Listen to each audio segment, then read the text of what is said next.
नमस्कार दोस्तों, जय माँ लक्ष्मी। दोस्तों, आज की वीडियो बेहद ही खास और ज्ञानवर्धक होने वाली है, क्योंकि आज हम बात करने वाले हैं गुरुवार को पढ़ने वाली आजा एकादशी के बारे में। तो दोस्तों, माताएं बहनों, यह एकादशी सभी जितनी भी साल की एकादशी पढ़ती हैं उनमें सबसे श्रेष्ठ मानी जाती है और इस दिन किए हुए उपाय कभी खाली नहीं जाते। तो दोस्तों, माताएं बहनें, आप सभी को इस एक उपाय को जरूर करना चाहिए।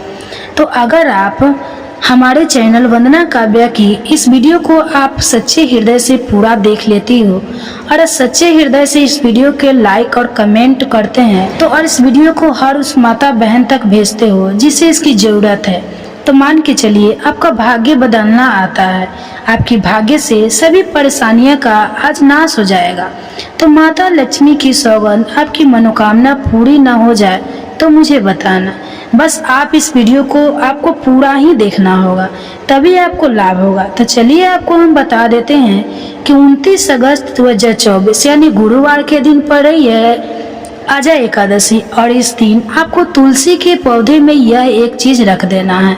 7 पीढ़ियां भी करोड़ों में खेलेंगे। जितना धन आएगा, अगर आप बहुत परेशान रहते हैं, क्योंकि आपको बता दें माँ तुलसी जो है यह माता लक्ष्मी का ही स्वरूप है।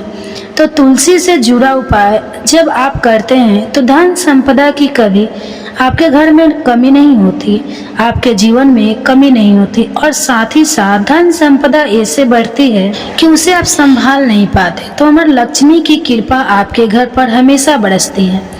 तो आप आजा एकादशी वाले दिन तुलसी के पौधे से जुड़ा हुआ यह उपाय कर लेते हैं। तो इस बार तो आजा एकादशी पर आपको बता दें कि बहुत ही ज्यादा उत्तम योगी का निर्माण हो रहा है। तो इस दिन आपको बिल्कुल नहीं चूकना है, क्योंकि आपको बता दें कि इस दिन एक नहीं पूरे 2 बहुत ही शुभ और उत्तम योग बन रहे हैं। तो इस दिन सिद्ध योग और सर्वाधिक शक्ति योग दोनों के योग बन रहे हैं, और ऐसे में यह उपाय आप कर लेते हैं तो ऐसा समझ लीजिए आपका उपाय तुरंत सफल भी होगा और माँ लक्ष्मी की कृपा आपके ऊपर बरसेगी। तो दोस्तों, अब गुरुवार का दिन जो होता है यह श्री हरि विष्णु को ही समर्पित होता है, और एकादशी चाहे कोई सी भी हो, सारी की सारी एकादशी है यह श्री हरि विष्णु और माँ लक्ष्मी को ही समर्पित होती है। तो ऐसे में गुरुवार के दिन इस एकादशी का पढ़ने और ज्यादा उत्तम है। तो आज की वीडियो में ऐसा उपाय आपको बताने वाले हैं जिससे कि आपकी मनोकामना भी पूरी होगी, धन संपदा भी आपके घर में बढ़ेगी और माँ लक्ष्मी की कृपा बरसती रहेगी। तो बात कर लेते हैं सबसे पहले उपाय की, जो कि आपको आजा एकादशी के दिन जरूर करना चाहिए, क्योंकि इस उपाय को करने से आपके घर में जितने भी नेगेटिव एनर्जी होती है, जो भी बुरी शक्ति होती है, नजर दोष होती है, सारी की सारी दूर होती है। तो जो आपको बताने वाले हैं उपाय जुड़ा हुआ है गंगा जल से। आपको करना क्या है, आपको सबसे पहले आजा एकादशी वाले दिन अपने घर में सुबह के समय में स्नान आदि करने के बाद गंगा जल का छिड़काव करना है। गंगा जल का सबसे पहले आप छिड़काव करेंगे, उसके बाद जब आप स्नान करेंगे उस जल में आपको क्या करना है, 1 चुटकी पीसी हुई हल्दी डालनी है और पीसी हुई हल्दी डालकर आपको स्नान करना है। देखिए, अगर आप 1 चुटकी पीसी हुई हल्दी डालकर स्नान कर लेते हैं तो ऐसा समझ लीजिए कि रात को रात आपका भाग्य जो है यह चमकता चला जाता है और आपके घर में जितनी भी निगेटिव ऊर्जा होती है, नकारात्मक शक्तियाँ होती है, वह गंगा जल के छिड़काव से दूर हो जाती है। तो एकादशी का दिन बहुत ही शुभ और उत्तम है, और इस दिन यह उपाय कर से ऐसा समझ लीजिए आपको आपके भाग्य का साथ मिलने लगेगा और आपके भाग्य मुझे दुख से कष्ट है वह आपके जीवन से बहुत जल्दी दूर हो जाएंगे, क्योंकि हल्दी जो है यह आपके गुरु ग्रह को भी मजबूत करती है। साथ ही साथ श्री हरि विष्णु बहुत जल्दी से प्रसन्न होते हैं। तो पहले उपाय के बारे में बात कर लेते हैं, जो कि आपके घर से नेगेटिव ऊर्जा को दूर करेगा, नकारात्मक शक्ति को दूर करेगा, बुरी शक्तियों को दूर करेगा। साथ ही साथ नजर दोष अगर घर को लगी है, किसी व्यक्ति को लगी है, वह भी दूर हो जाएगी और धन संपदा आपके घर में बढ़ती चली जाती है। जब इस उपाय को आप करते हैं, आपके भाग्य का भी आपको पूरा पूरा साथ मिलता है। अब बात कर लेते हैं अपने दूसरे उपाय के बारे में। तो तुलसी के पौधे में कोई सी वह चीज आपको रखती है जिसके बाद आपके घर में धन की वर्षा भी होगी और महालक्ष्मी का आपके घर में वास होगा। देखिए, जहाँ पर श्री हरि विष्णु होते हैं ना, वहीं पर होती है धन की देवी माता लक्ष्मी, क्योंकि बिना श्री हरि विष्णु के माँ लक्ष्मी कहीं नहीं जाती। जहाँ श्री हरि विष्णु जाते हैं वहाँ पर माँ लक्ष्मी हमेशा वास करती हैं। आपको बता दे कि जो श्री हरि विष्णु हैं, इन्हें तुलसी मैया बहुत प्रिय हैं, और तुलसी मैया से जुड़ा हुआ कोई भी उपाय आप करते हैं तो ऐसा समझ लीजिए कि तुरंत के तुरंत आपसे श्री हरि विष्णु प्रसन्न हो जाते हैं और आपके जीवन के सब कष्टों को, दुखों को दूर करते हैं और आपके घर में सुख समृद्धि में बढ़ते देते हैं और धन की वृद्धि भी होती है। और जो लोग बहुत ज्यादा परेशान रहते हैं कि घर में धन नहीं आता, पैसा हाथ में नहीं रुकता है, फिजूल खर्ची बहुत ज्यादा बढ़ गई है, जीवन में हमारे खर्चे पूरे नहीं हो पा रहे हैं, 1 रुपए को लेकर परेशान है, दूसरों से पैसा उधार लेना पड़ रहा है, तो जिन लोगों के साथ ऐसी चीज बहुत है, मतलब धन को लेकर बहुत ज्यादा समस्याएं है, उन्हें तो विशेषकर इस बार अजय एकादशी पर यह तुलसी से जुड़ा हुआ उपाय जरूर करना चाहिए, क्योंकि धन संपदा को बढ़ाने के लिए यह बहुत ही लाभदायक, बहुत ही चमत्कारी उपाय है। तो देखिए, आपको करना क्या है, आपके यहाँ पर एक कलवा लेना है, ठीक है। हल्दी, अगर आपके पास साबुत हल्दी है तो आप उसे पीस कर उसका पाउडर बना लें। अब उसे हल्दी का आपको थोड़ा सा गोल बना लेना है पानी डालकर, और कलवा आपको थोड़ा सा इस हल्दी वाले जो आपको पेस्ट बनाया है दोस्तों, तो उसमें लेना है। और आपने कमेंट बॉक्स में जय माँ लक्ष्मी लिखा है तो जरूर ही लिख दीजिए, क्योंकि अगर आप जय माँ लक्ष्मी ना लिखे तो शायद ही आपकी मनोकामना पूरी हो, इसलिए जय माता की अवश्य लिख दें और वीडियो को लाइक जरूर कर देना। तो गोल हल्दी को बना लेना है, उसी के अंदर आपको इस मौली धागे को, उसे धब्बे को अच्छे से हल्दी में लपेट देना है। हल्दी को अच्छे से साल के ऊपर आपको लगा देना है। अब आप क्या करेंगे कि इसके अंदर जो कलवा आपने लिया है 3 घंटे आपको लगानी है, तीनों गांठ पर आपको बोलना है जय माता लक्ष्मी, जय श्री हरि विष्णु, जय माता लक्ष्मी। और दोस्तों, विष्णु अगर लक्ष्मी का आपको मंत्र बोल पाते हैं तो बहुत ही ज्यादा उत्तम है। मंत्र आप यहाँ पर ध्यान से सुन लो। ओम नमो भगवते वसुदेवाय नमः, ओम नमो भगवते वसुदेवाय नमः। इसको आप 3 बार बोलना है और 3 गांठ लगानी है। हर गांठ पर आपको मंत्र बोलना है, वरना जय श्री हरि विष्णु, जय माता लक्ष्मी बोलना है। अब आपको क्या करना है, यह जो आपने मौली धागा लिया है, कलावा जो लिया है, यह आपको तुलसी जी के पौधे पर बंधना है। शाम के समय आपको यह उपाय करना है, लेकिन शाम के समय में तुलसी जी के पौधे के पास दीपक आपको जरूर लगाना है। लेकिन तुलसी मैया के पास जब भी आप दीपक लगाते हैं और इस तरह से यह ओनली धागा बांध देते हैं, जिससे कि आपने हल्दी लगाई है, धन संपदा आपके घर में बढ़ती चली जाती है और धन की जितनी भी समस्याएं है वह आपके घर से, आपके जीवन से दूर हो जाती है। और जो आपके भाग्य में दुख कष्ट लिखे हैं ना, वह भी दूर होते हैं। क्योंकि हल्दी, देखिए, सबसे पहले आपको बता दे कि आपके गुरु ग्रह को मजबूत कर देगी और आपकी कुंडली में आपका गुरु ही ग्रह होता है। अगर आप भी इन सब चीज़ों में से किसी दूसरे की भलाई के लिए उसे दे रहे हो तो समझ लो आप अपनी ज़िंदगी को बर्बाद कर रहे हो। तो दोस्तों, आजकल इंसान ही अपने पैरों पर कुल्हाड़ी मारने लगा है, अर्थात कहने का मतलब यह है कि खुद ही गलती करता है, फिर कहता है यह भगवान तुमने मेरे साथ ऐसा क्यों किया, ऊपर से भगवान को दोष देने लगता है। और दोस्तों, आप भी यह गलती अपने घर में कर रहे होंगे, तभी आपके घर में नेगेटिव ऊर्जा का आना शुरू हो गया है। और दोस्तों, जब हम इस तरह के काम करते हैं घर में, तो दोस्तों घर की दिशा और दशा दोनों ही बिगड़ जाती हैं, क्योंकि भूल कर भी इन 7 चीज़ों को किसी को भी दान ना दें, नहीं तो आपको सड़क पर आने में कुछ वक्त ही लगेगा। तो दोस्तों, भगवान श्री कृष्ण के अनुसार मनुष्य को अपने घर की चीज़ भूल से भी दूसरों को कभी उधार में अथवा भेंट में नहीं देनी चाहिए। इन चीज़ों के साथ ही घर से लक्ष्मी भी चली जाती है। तो दोस्तों, हमें बचपन से ही सिखाया जाता है कि दूसरों की मदद करने से, दूसरों को दान देने से मनुष्य को पुण्य मिलता है।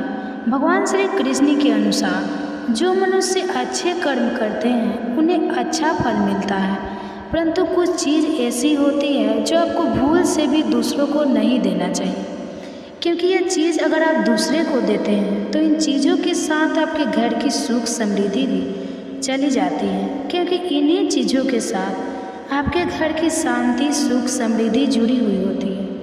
अगर यह चीज़ आप दूसरे को दे देते हैं तो आपको दर्द करता है, तो आपको दुख का सामना करना पड़ सकता है, क्योंकि कई लोग कहते हैं यह हमारा घर वास्तुशास्त्र के अनुसार चलना चाहिए।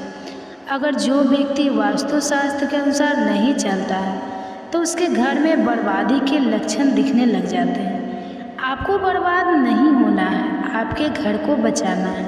आपके घर में रहने वाले हर सदस्य ठीक रहे, और रसोई घर में ये गलती मत करना, कभी भी नहीं। और दोस्तों, ईश्वर कहते हैं कि जो भी व्यक्ति अच्छे तरीके से पूजा पाठ करता है उसे मैं स्वीकार करता हूँ, उसकी हर मनोकामना को मैं पूरा करता हूँ। तो वीडियो में आगे बढ़ने से पहले अभी ही वीडियो को लाइक करके और नीचे कमेंट बॉक्स में लिख दो सच्चे दिल से हर हर महादेव। तो दोस्तों, इन चीज़ों का उल्लेख किया गया है विष्णु पुराण में, तो इन चीज़ों का संबंध माँ लक्ष्मी से माना जाता है। और हम सभी जानते हैं कि माँ लक्ष्मी का हमारे जीवन में कितना अधिक महत्व है। जिस घर पर माँ लक्ष्मी की कृपा होती है वहाँ पर सदैव धन वैभव सुख शांति का आगमन होता है। अगर माँ लक्ष्मी किसी कारण श्रेष्ठ हो जाती है तो घर से सुख समृद्धि और वैभव भी नष्ट हो जाता है। इसलिए आप यह ध्यान में रखिए कि अपने घर में मौजूद ऐसी चीज़ जिनका संबंध माँ लक्ष्मी से है दूसरों को कभी उधार में ना दे। जो कि व्यक्ति आज इन सब चीज़ों को अच्छी तरीके से जान लेगा तो वह व्यक्ति किसी को भी नहीं देगा और उसके घर में सुख शांति रहेगी। तो दोस्तों, आज कुछ भी हो जाए, आप इन सब चीज़ों के बारे में जानकर ही जाना। तो व्यक्ति चाहता है कि उसके जीवन में सुख शांति बना रहे और घर पर धन का अभाव रहे, लेकिन केवल मेहनत करने से व्यक्ति की ये चाहत पूरी नहीं होती। तो कई बार ऐसा होता है, आम आदमी अच्छी होने पर, खूब मेहनत करने पर भी घर पर धन का अभाव बना रहता है।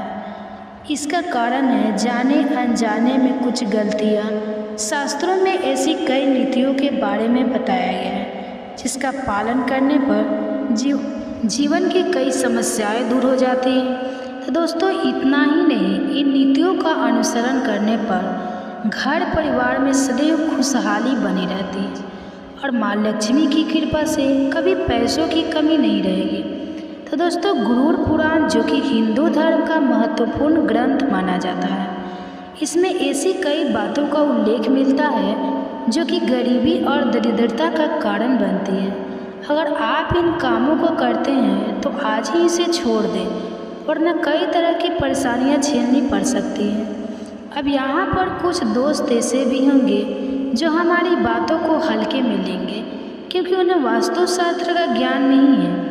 तो माता बहन, अगर आपको माता लक्ष्मी की कृपा चाहिए, भगवान विष्णु की कृपा चाहिए, तो कमेंट बॉक्स में जय माँ लक्ष्मी और जय भोलेनाथ जरूर लिखिए। तो इस पर एक कहावत भी है, दर क्या जाने अदरक का स्वाद।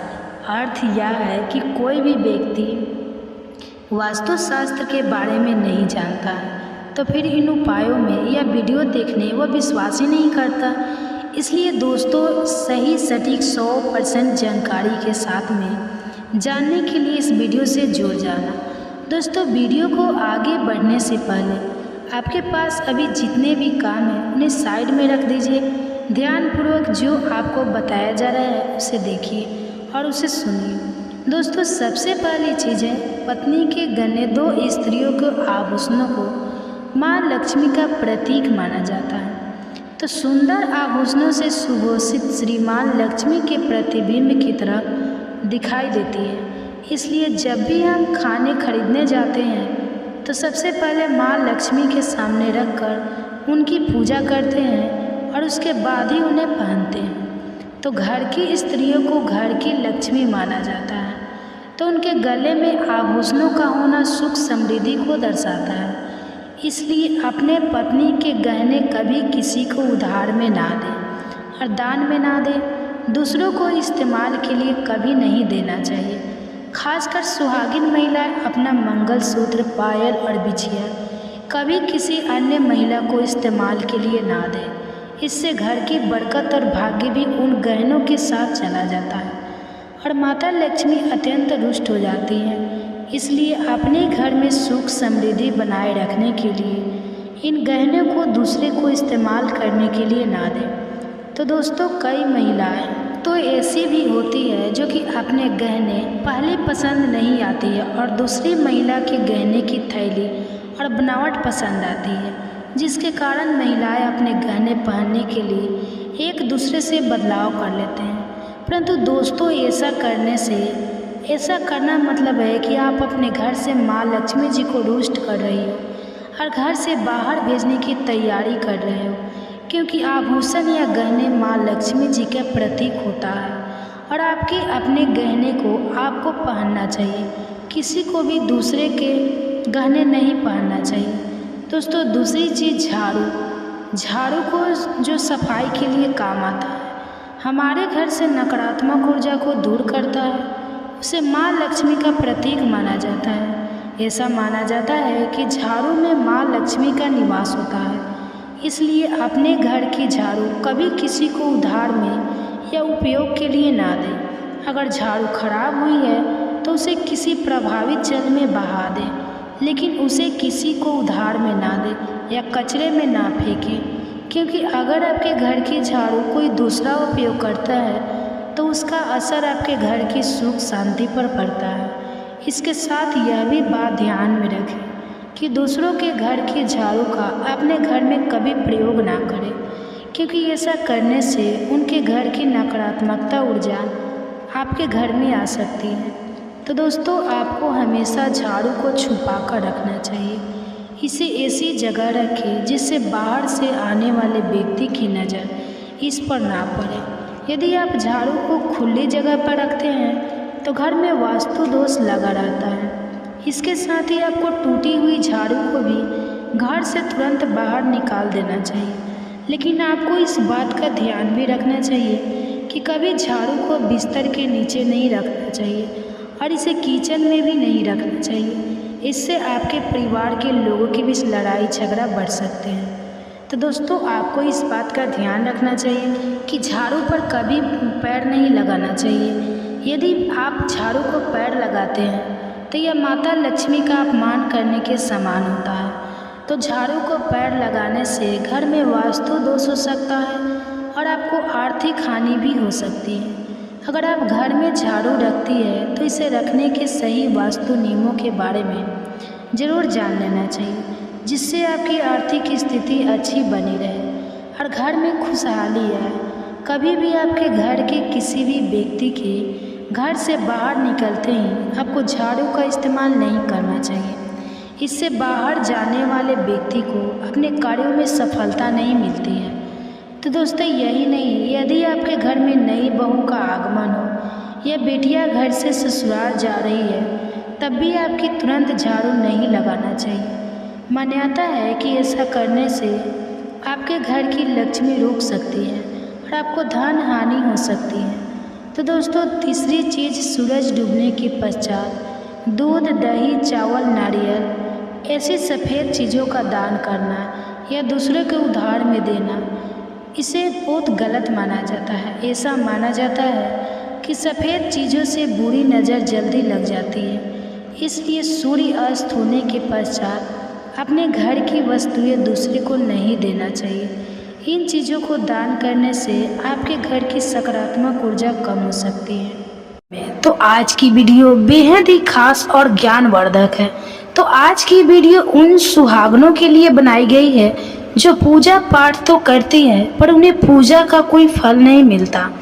अगर आप भी पूजा पाठ करते हो और आपको भी पूजा का कोई फल नहीं मिलता, तो कुछ ऐसी गलतियां होती है जो कि माता बहनें जरूर ही कर देती हैं।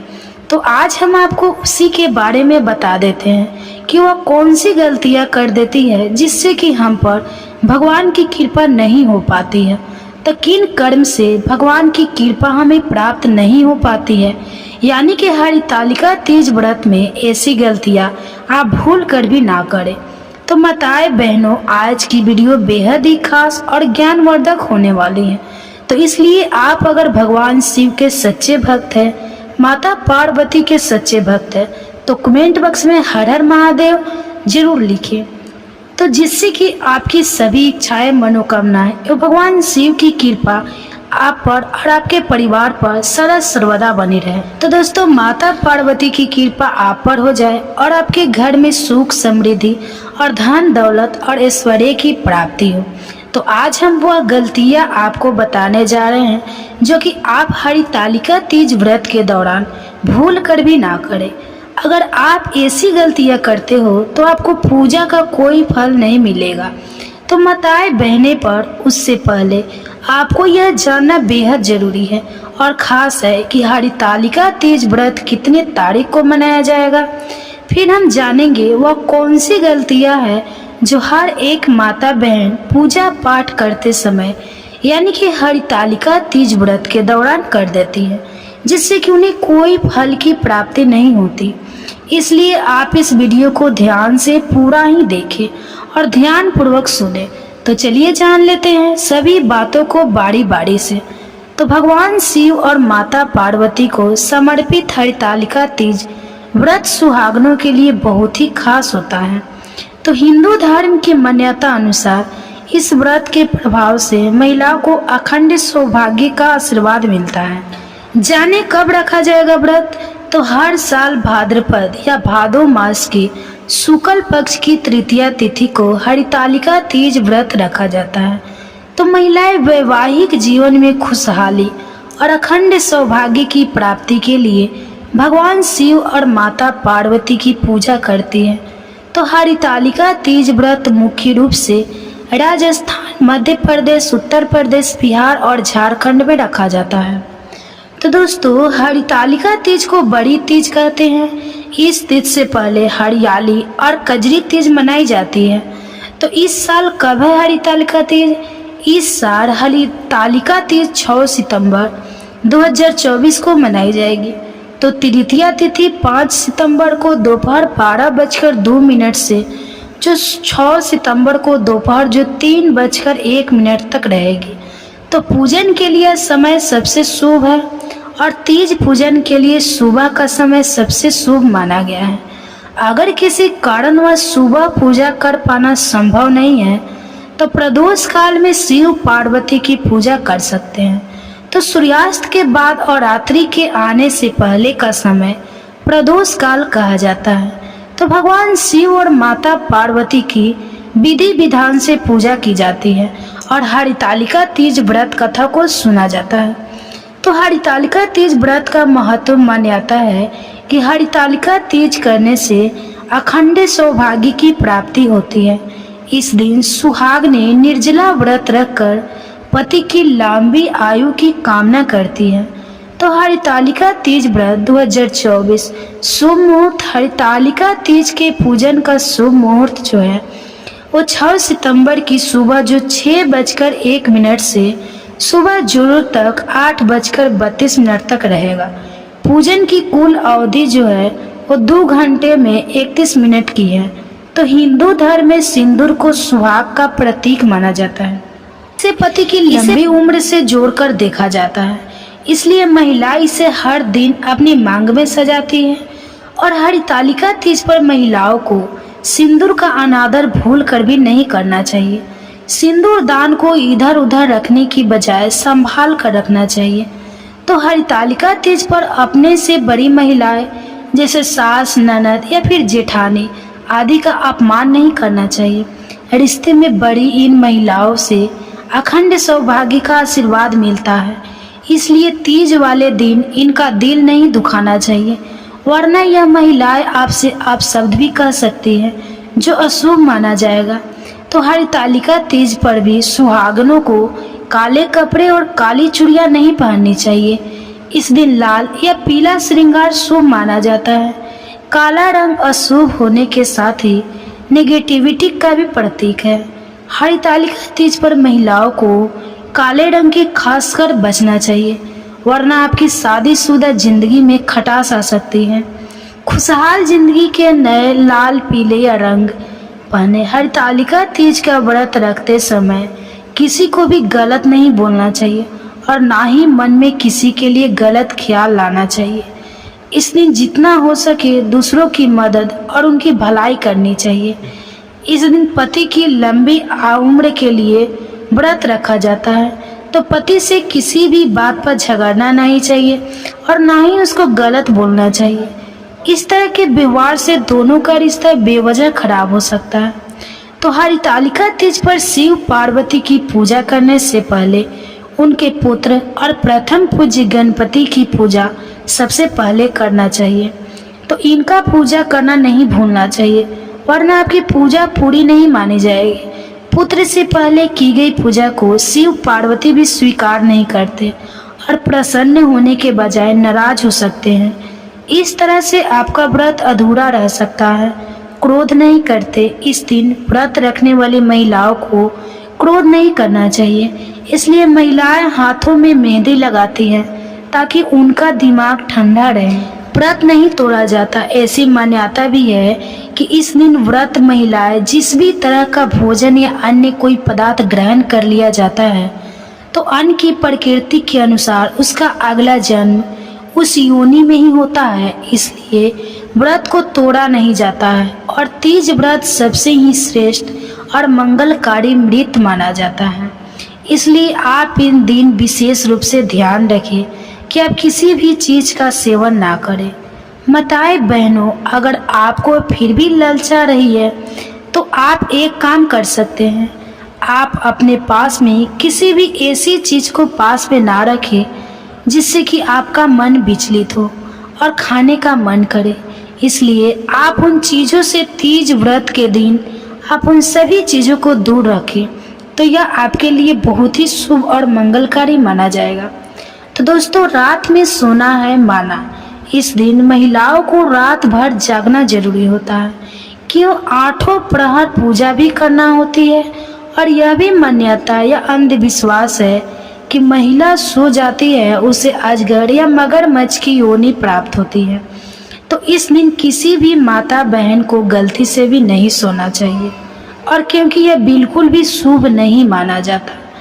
और माता पार्वती भी ऐसी महिला से यानी कि ऐसी सुहागिन से दुष्ट हो जाती है, और भगवान शिव ऐसी पूजा का कोई फल प्रदान नहीं करते।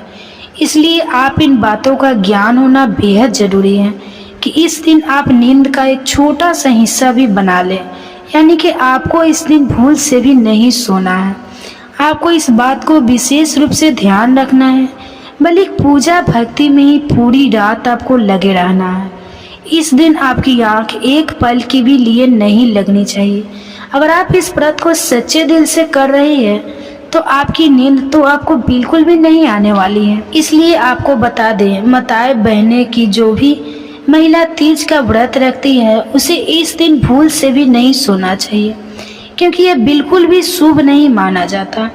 क्योंकि जो महिला इस दिन उसे नींद आती है तो उसका मतलब सीधा सा यही होता है कि उसने इस व्रत को सच्चे हृदय से, सच्चे मन से, भगवान की सच्ची आस्था से इस व्रत को रखा ही नहीं है। इसलिए उसे महिला को कभी भी नींद नहीं आती जिसने इस व्रत को सच्ची हृदय से रखा हो, पर उसे महिला को जरूर ही नींद आती है जिसने इस व्रत को सच्चे हृदय से, सच्चे मन से ना रखा हो। तो इसलिए आपको इस दिन भूल कर भी नहीं सोना है। इस बात का आपको विशेष रूप से ध्यान रखना है। तो माताएं बहनें, आपने वीडियो को अभी तक लाइक न किया हो तो लाइक अवश्य ही कर दे और कमेंट बॉक्स में जय मां पार्वती हर हर महादेव जरूर लिखें, जिससे कि सभी देवी देवता की कृपा आप पर और आपके पूरे परिवार पर सदा बनी रहे। एक ऐसा उपाय है जो कि हर कभी नहीं किया जाता है। देखिए, यह दिन इतना खास होता है, इतना महत्वपूर्ण होता है।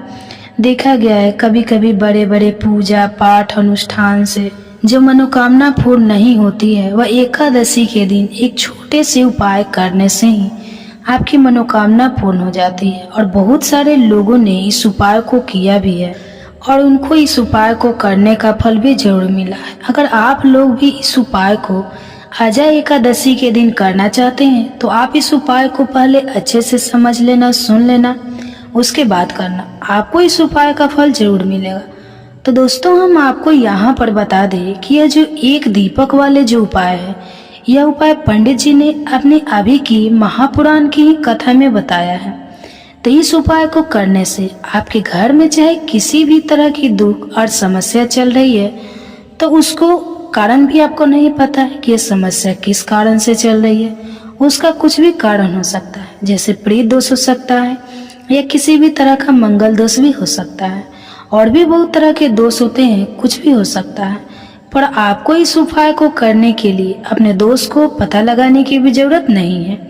आपके घर में किस कारण से इतनी दुख और परेशानी आ रही है वह भी आपको पता जरूरत नहीं है। इस एक दीपक वाले उपाय को आप लोगों को कर लेना है, क्योंकि इसी एकमात्र उपाय को करने से आपके पूरे घर परिवार में सुख और शांति हो जाएगी। आपके घर में अच्छे अच्छे काम होने लगेंगे। आपकी जो भी मनोकामना होगी वह भी धीरे धीरे करके पूर्ण होना शुरू हो जाएगी। तो दोस्तों, अब इस उपाय को करना किस समय है यह भी आप लोग जान लीजिए। देखिए, इस एक दीपक वाले उपाय को करने का जो समय है वह सीधी सी बात है, सुबह का समय है, प्रातः काल का समय है। वैसे दोस्तों, आजा एकादशी के पूरे दिन मंदिर खुले रहते हैं। पूरे दिन आप लोग उपायों को भी कर सकते हैं, इसमें कोई दिक्कत वाली बात नहीं है, क्योंकि आजा एकादशी के दिन भगवान शिव जी पूरे दिन अपने मंदिर में बैठे रहते हैं। कौन भक्त आएगा, कौन हमको प्रसन्न करेगा और हम कब उसकी मनोकामना को पूर्ण करेंगे। तो दोस्तों, इस दिन भगवान शिव और भगवान विष्णु इतना कुछ प्रदान करते हैं जितने कि हम भी कल्पना में नहीं कर सकते। तो इसलिए आप लोगों को इस मौके को तो अपने हाथ से नहीं जाने देना चाहिए। तो अब हम समझते हैं दोस्तों, ये एक दीपक वाले उपाय आखिर आप लोगों को करना कैसे है। विशेष रूप से कोशिश करना इस उपाय को आप आजा एकादशी सुबह सुबह कर लो, पर किसी कारणवश ना कर पाओ तो फिर थोड़े लेट भी कर सकते हो। और पहले मुख्य कोशिश आपकी यही होनी चाहिए कि घर की जो माता बहन होती हैं उनमें से एक यह वाला उपाय करें। मतलब कि अगर माता बहन उपस्थित ना भी हो तो उस स्थान पर फिर घर का कोई बड़ा जो पुरुष हो वह भी इस उपाय को कर सकता है। कोई दिक्कत वाली बात नहीं है, पर घर के सभी सदस्य इस वाले उपाय को करने की जरूरत नहीं है। घर का कोई एक मुख्य सदस्य भी इस उपाय को करेगा तो इस उपाय को करने का फल उसको पूरे घर परिवार को मिल जाएगा। तो देखिए, एक दीपक वाले उपाय है तो सीधी सी बात है कि इसमें हमें एक दीपक की तो आवश्यकता पड़ेगी ही पड़ेगी। तो देखिए, अगर आप यह एक हल्दी वाला दीपक एकादशी वाले दिन अपने घर में जला देते हैं तो देखिए, आजा एकादशी का जो दिन है इसकी महिमा कुछ ऐसी है कि जो व्यक्ति एकादशी के दिन में शिव जी को प्रसन्न करने के लिए पूजा करता है, उपाय करता है, तो शिव जी बहुत जल्दी अपने उस भक्त से प्रसन्न हो जाते हैं। और अगर आपने हल्दी वाले दीपक का उपाय कर लिया तो ऐसा आप मान के चलिए कि शिव जी इतने ज्यादा आपसे प्रसन्न हो जाएंगे कि आपके जीवन की जो निर्धनता और गरीबी है उसे वह जल्दी से जल्दी आपके जीवन से दूर कर देंगे। क्योंकि हल्दी जो है यह शिव जी से जुड़ी है और विष्णु जी के कारक है, इसलिए हल्दी आपके जीवन में बहुत सारी जो आर्थिक समस्या होती है, जो आपके घर में पैसा नहीं आता है, पैसा रुकता नहीं है, पैसा बहुत ज़्यादा खर्च अगर आपका होता है, धन की बर्बादी अगर आपके घर में हो रही है, तब भी आपको विशेष कर ये हल्दी वाले एक दीपक का उपाय आजा एकादशी वाले दिन जरूर करना चाहिए। तो देखिए, इसी के साथ आपको बता दे, इस बार आजा एकादशी पर बहुत ही दुर्लभ संयोग का निर्माण हो रहा है। तो देखिए, आपको बता दे कि शिव जी को अगर आप जल्दी से जल्दी प्रसन्न करना चाहते हैं, अपने घर की गरीबी को जल्दी से जल्दी दूर करना चाहते हैं, तब आपको यह पहला उपाय करना है आजा एकादशी के दिन। तो उपाय को करने में आपको कौन कौन सी चीज लेनी है और किस समय उपाय करना है। तो देखिए, उपाय को करने के लिए आपको यहाँ पर लेना है 1 चुटकी काला तिल, बहुत ही जरा सा 1 चुटकी काला तिल लेना है, और 1 ही चुटकी आपको लेनी है पीसी हुई हल्दी। अब आपको क्या करना है, अपने नहाने वाले जल में 1 चुटकी हल्दी डालनी है और 1 चुटकी काला तिल डालना है, और आपको इस जल से स्नान करना है। तो देखिए, जब भी आप अपने जल में हल्दी डालकर, विशेषकर अगर एकादशी के दिन आप अपने जल में हल्दी डालकर स्नान करते हैं, तो इस होता क्या है, आपके जीवन में आपका जो भाग्य आपका साथ नहीं दे रहा होता है, आपके पास जो पैसे आने के रास्ते बंद होते जा रहे हैं, जो आपके जीवन में निर्धनता बढ़ रही है, गरीबी बढ़ रही है, जो आप अपने जीवन में बार बार असफल हो रहे हैं ना, तो इन सारी चीज़ों से आप देखेंगे कि आप बाहर निकल कर आ जाएंगे। तो आपके घर में, आपके जीवन में पैसा आना शुरू हो जाता है, पैसा रुकना शुरू हो जाता है, क्योंकि यहाँ पर आपकी कुंडली में गुरु की स्थिति बहुत मजबूत हो जाती है, जिसके बाद आप जिस काम को करते हैं उसमें आपको लाभ ही लाभ मिलता है। तो यह पहला उपाय है एकादशी के दिन, तो इस उपाय को आप जरूर करें। आप बात करेंगे दूसरे उपाय की। देखिए, जो दूसरा उपाय आपको बताने जा रहे हैं, ये उपाय को अगर आप आजा एकादशी के दिन करते हैं तब की सारी अधूरी मनोकामनाएं को भगवान विष्णु पूरा कर देते हैं। तो यह उपाय भी आप विशेष कर करें। अगर कोई भी ऐसी विश है, कोई भी ऐसी आपकी जो अभी तक अधूरी है, पूरी नहीं हो रही है, तो आपको भगवान विष्णु को प्रसन्न करना है। यह दूसरा वाला उपाय एकादशी के दिन करके।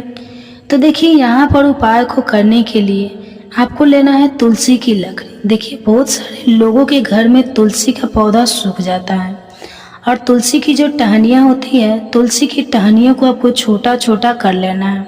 छोटे छोटे पार्ट में आप उसको तोड़ ले, डिवाइड कर ले, और फिर आपको क्या है, एक लाल कपड़े के अंदर इन टहनियों को रखना है। कितनी लेनी है? आप 2 ले सकते हैं, 5 ले सकते हैं, 11 ले सकते हैं। अगर 11 की संख्या हो तो बहुत उत्तम है। अब आपको क्या करना है, लाल कपड़े के अंदर रखना है और इसकी छोटी सी पोटली आपको बना लेनी है। अब सबसे पहले आपको क्या करना है, इस पोटली को शिव जी के चरण में स्पर्श करना है, उनके चरणों से स्पर्श करना है। इसके बाद आपको यह पोटली अपने घर में या अपने घर के मुख्य दरवाजे पर आपको इसको टांगना है। अंदर की तरफ टांगे, बाहर की तरफ नहीं। या फिर इसे आप अपने घर के मंदिर में एक तरफ रख देंगे। देखिए, जब भी आप तुलसी की टहनियाँ जो होती है उन्हें अपने घर में कहीं पर भी रखते हैं और भगवान विष्णु की प्रार्थना करते हैं कि मेरी यह विश है, मेरी यह मनोकामना है, बहुत लंबे समय से अधूरी है, मेरे जीवन में निर्धनता है, गरीबी है, मेरे घर में सुख समृद्धि नहीं है, मेरे घर में क्लेश है।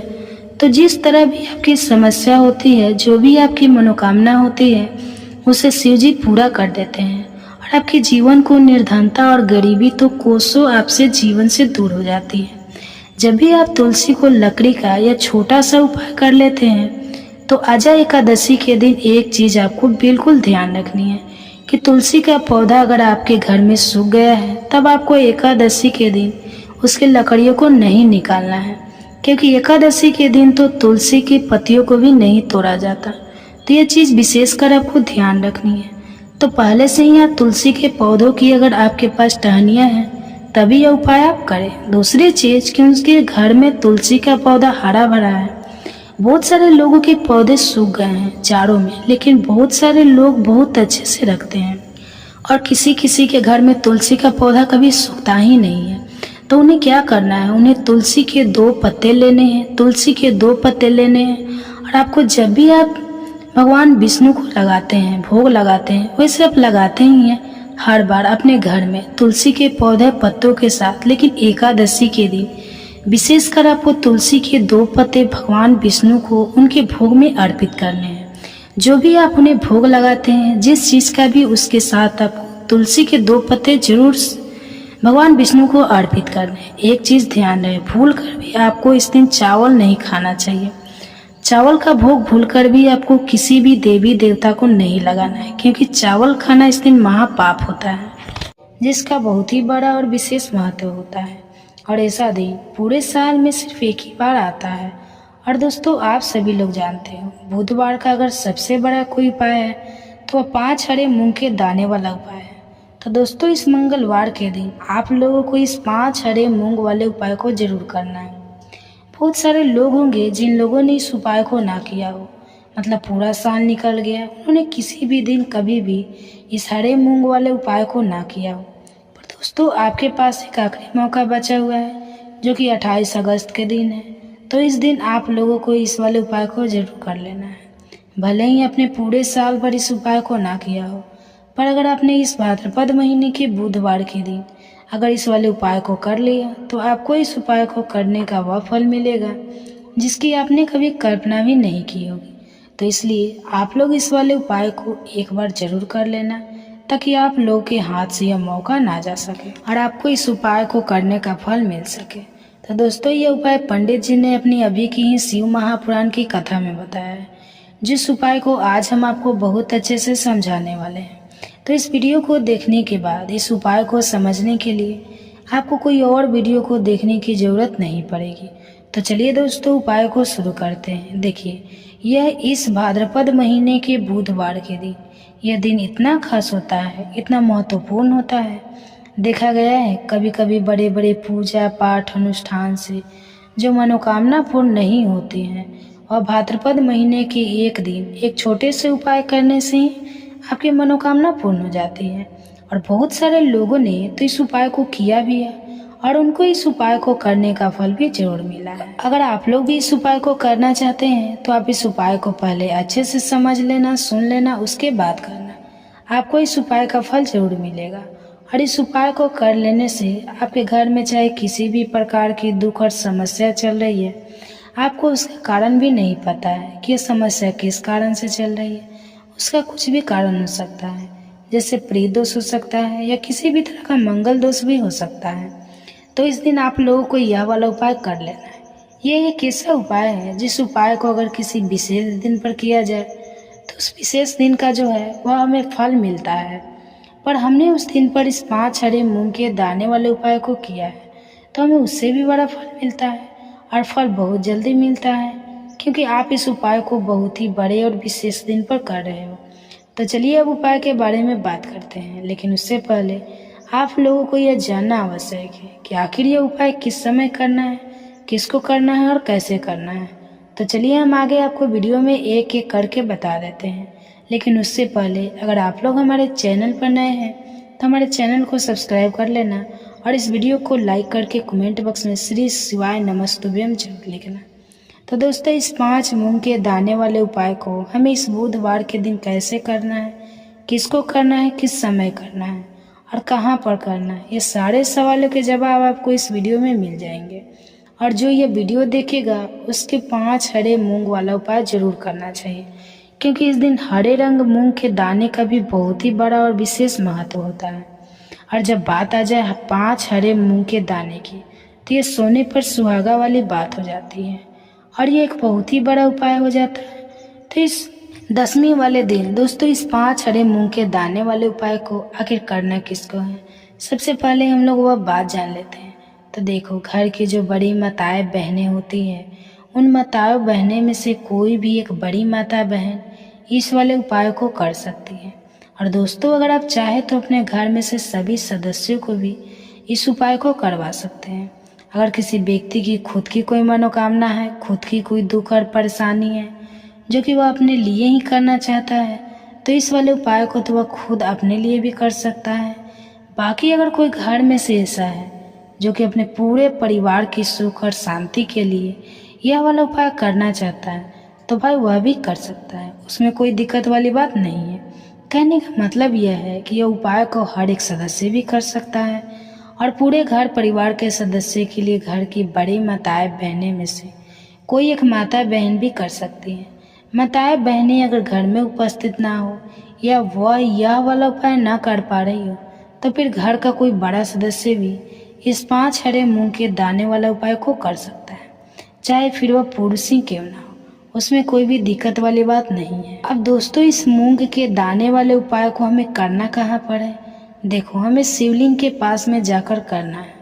बहुत सारे लोग प्रश्न करते हैं कि इस 5 हरे मूंग वाला उपाय को आपको करना कैसे है और इस उपाय को करने का जो समय है वह क्या है। तो देखिए, इस बुधवार के दिन किए जाने वाले यह एक 5 हरे मूंग वाला उपाय जो है, यह मुख्य रूप से सुबह के समय होगा।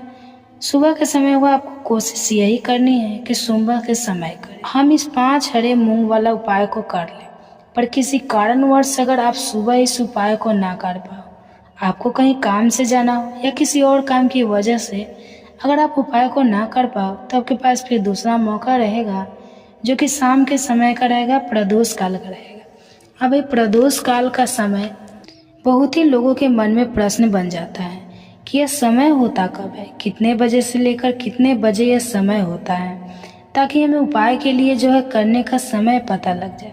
तो हम आपको बता दें, प्रदोष काल का जो एक समय होता है, शाम का समय, वो होता है शाम के 6 बजे से लेकर शाम के 7 बजे के बीच का। तो इस समय के बीच में आप उपाय को करेंगे तो आपको इस उपाय का फल जरूर मिले। तो शाम के 6 बजे से लेकर शाम के 7 बजे के बीच में आप लोग इस 5 हरे मूंग वाला उपाय को कर सकते हो। तो बहुत सारे लोग यहाँ पर यह प्रश्न भी जरूर करेंगे कि भाई हम तो नौकरी पर जाते हैं, हम अपनी ड्यूटी पर जाते हैं और आने में हमें देर हो जाती है, तो उस जगह पर हमें क्या करना चाहिए। तो देखिए, उन लोगों को भी टेंशन लेने की जरूरत नहीं है। अगर आप लोग इस उपाय को शाम के समय प्रदोष काल में कर रहे हैं और अगर आपको आने में देरी भी हो जाती है, तो आपको आने में 7 बजे तक आप नहीं पहुंच पाते हो, तो भाई आप 7 या रात 8 बजे तक भी अगर उपाय को करोगे तो भी चल जाएगा। और अगर इससे भी थोड़ा देर हो जाती है तो भी आप उपाय को कर सकते हो। इस बुधवार का दिन है, यह दिन बहुत ही कम है और पूरे साल भर में, इसलिए जब आपको मौका मिल जाए तब आप इस उपाय को जरूर कर लेना। कोई भी उपाय हो आप कभी भी कर सकते हो। तो बुधवार के दिन बस कोशिश करना कि समय के अंतर्गत ही कर लो, पर किसी कारणवश अगर ना कर पाओ तो फिर आप थोड़ी देर से भी कर सकते हो, आपको उपाय का फल जरूर मिलेगा। तो देखिए, बुधवार के दिन पर विशेषकर श्री गणेश जी की पूजन किया जाता है। अब साथ ही साथ दिन भी पड़ गया है, तो ऐसा समझ लीजिए आपके जीवन में धन भी आएगा, सुख भी आएगा, धन बढ़ेगा भी, और साथ ही साथ आपके जीवन के सारे संकटों को गणेश जी दूर कर देंगे। तो चलिए सबसे पहले बात कर लेते हैं उपाय की। और इस उपाय को करने से आपकी कोई भी ऐसी इच्छा, कोई भी विश जो अभी तक अधूरी है, पूरी नहीं हो रही है, आपकी बड़ी से बड़ी विश और मनोकामना भी पूरी हो जाती है। तो चलिए बढ़ते हैं उपाय की। देखो, यह उपाय आपके लिए सर्वश्रेष्ठ होने वाला है। देखिए, इस उपाय के लिए आपको मात्र 5 हरे मूंग के दाने लेना है। देखिए, तिथि है और बुधवार के दिन पड़ रही है, इसलिए आपको 5 हरे मूंग के दाने लेना है। और हरे मूंग के दाने आपको साबुत लेने हैं, खंडित नहीं होना चाहिए, इस बात का ध्यान रखें। और इसी के साथ में आपको एक तांबे के पात्र में अंदर से अपने घर से शुद्ध जल ले आना है। अब दोस्तों, इन सभी सामग्रियों को लेकर के आपको सीधे पहुंच जाना है भगवान शिव के मंदिर में। देखिए, इस उपाय को भी आप सुबह भी कर सकते हैं और शाम के समय भी कर सकते हो। तो देखिए, भगवान शिव के मंदिर में पहुंचने के बाद आपके पास जो हरे 5 मूंग है, उनमें से पहला जो हरा मूंग है, आपको शिवलिंग के सामने जो नंदी महाराज होते हैं, नंदी, और उनका जो पैर उठा हुआ होता है, वहाँ पर आपको पहना देना है, पहला मूंग समर्पित कर देना है और आपको ओम नमः शिवाय इस मंत्र का जाप कर लेना है। फिर आपको दूसरा हरा मूंग लेना है और शिवलिंग पर जो श्री गणेश जी की वाला स्थान होता है, वहाँ पर आपको ये दूसरा हरा मूंग समर्पित कर देना है। यानी कि शिवलिंग के सीधे तरफ आपको यह दूसरा हरा मूंग समर्पित करना है। और फिर आपको ओम नमः शिवाय या फिर श्री गणेशाय नमः इस मंत्र का जाप कर लेना है। तीसरा हरा मूंग का दाना आपको भगवान शिव की सबसे प्रिय पुत्री माता अशोक सुंदरी वाले स्थान समर्पित करना होगा। शिवलिंग की जो जलधारी होती है, जहाँ से जल बह कर के आती है, उसी जलधारी के बीच में जो कहीं उठी हुई लाइन होती है साफ की अंकृति के रूप में, वहीं पर आपको तीसरा हरा मूंग समर्पित करना है। और फिर आपको ओम नमः शिवाय इस मंत्र का जाप कर लेना है। लोगों को जरूर करना चाहिए, क्योंकि दोस्तों, यह एक ऐसा उपाय है जो कि इस उपाय को करने के बाद आपको पूरे कोई उपाय को करने की जरूरत नहीं है, क्योंकि सबसे बड़ा और सबसे नया यह उपाय पंडित जी ने अपनी अभी की कथा में ही बताया है। मैं जिस उपाय को आज हम आपको बहुत अच्छे से समझाने वाले हैं, तो इस वीडियो को देखने के बाद इस उपाय को समझने के लिए आपको कोई और वीडियो को देखने की जरूरत नहीं पड़ेगी। तो चलिए दोस्तों, उपाय को शुरू करते हैं। देखिए, यह बुधवार दिन इतना खास होता है, इतना महत्वपूर्ण होता है। देखा है कभी कभी बड़े बड़े पूजा पाठ अनुष्ठान से जो मनोकामना पूर्ण नहीं होती, वो भाद्रपद महीने की बुधवार के दिन एक छोटे से उपाय करने से ही आपकी मनोकामना पूर्ण हो जाती है। और बहुत सारे लोगों ने इस उपाय को किया भी है और उनको इस उपाय को करने का फल भी जरूर मिला है। अगर आप लोग भी इस उपाय को भाद्रपद महीने के बुधवार के दिन करना चाहते हैं, तो आप इस उपाय को पहले अच्छे से समझ लेना, सुन लेना, उसके बाद करना, आपको इसका फल जरूर मिलेगा। और इस उपाय को कर लेने से आपके घर में किसी भी तरह की दुख और समस्या चल रही है, तो आपको उसका कारण भी नहीं पता है कि यह समस्या किस कारण से चल रही है, उसका कुछ भी कारण हो सकता है, जैसे प्रेत दोष हो सकता है या किसी भी तरह का मंगल दोष भी हो सकता है। और भी तरह के दोष होते हैं, कुछ भी हो सकता है। पर आपको इस उपाय को करने के लिए अपने दोष को पता लगाने की भी जरूरत नहीं है, क्योंकि भाद्रपद महीने की बुधवार के दिन इस 1 लोटा जल वाला उपाय को आप लोगों को कर। यह एक ऐसा उपाय है जिस उपाय को अगर किसी विशेष दिन पर किया जाए तो उस विशेष दिन का जो है वह तो हमें फल मिलता ही मिलता है। पर हमने उस दिन पर इस 1 लोटा जल वाला उपाय को किया है तो हमें उससे भी बड़ा फल मिलता है, और फल बहुत जल्दी मिलता है, क्योंकि आप उपाय को बहुत ही बड़े और विशेष दिन पर कर रहे हो। क्योंकि दोस्तों भाद्रपद बुधवार बहुत ही ज़्यादा बड़ा होता है, इसलिए आज की इस वीडियो में हम आप लोगों को 1 लोटा जल वाला उपाय समझाएंगे, जिस उपाय को करने से अगर आपकी किसी भी तरह की मनोकामना है, किसी भी तरह की दाहक और परेशानियां हैं, तो सबसे ज़्यादा समस्या आपके जीवन में ही है। अगर आपको धन हासिल नहीं हो पा रहा है, रुपए पैसे की आपके घर में लगातार दिक्कत परेशानियां चलती चली आ रही है, आपका व्यापार नौकरी अगर अच्छे ऐसे नहीं चल रहे हैं, जिसकी वजह से घर में लगातार आर्थिक समस्याएं बनी रहती है, घर का कोई न कोई सदस्य अगर बीमार रहता है, आपस में एक दूसरे से लड़ाई झगड़ा होता रहता है, तो किसी भी अगर बनती नहीं है, तो पूज्य गुरुजी ने कहा है कि जब आपके जीवन में ऐसी परिस्थितियां आ जाए कि आप 1-1 रुपए खर्च करने से पहले कई बार सोचने लगे, तो आपको धन हासिल अगर नहीं हो पा रहा है, तो आपको सिर्फ और सिर्फ 1 लोटा जल वाला उपाय बुधवार के दिन से शिवलिंग के सामने एक ऐसा विशेष उपाय करना है जो आपकी इन सारी समस्याओं को सिर्फ 7 दिन के अंदर ही समाप्त कर देगा। तो चलिए जानते हैं इन विशेष उपायों के बारे में।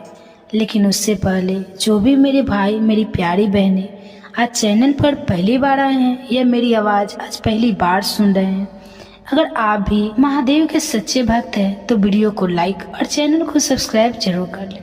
तो दोस्तों अब उसके बाद में दोस्तों यह वाला जो उपाय है ये किसको करना है, तो घर का जो बड़ा और मुख्य सदस्य होगा उसी व्यक्ति को यह वाला उपाय करना है। अब वह बड़ा व्यक्ति मुख्य रूप से घर की माताएं बहनें ही होगी तो ज़्यादा बेहतर होगा, मतलब कि घर की जो बड़ी माताएं बहनें होगी अगर वह यह वाला उपाय करेगी तो ज़्यादा अच्छा होगा। देखिए बुधवार जो है, बुधवार का पर्व बहुत ही महत्वपूर्ण माना जाता है।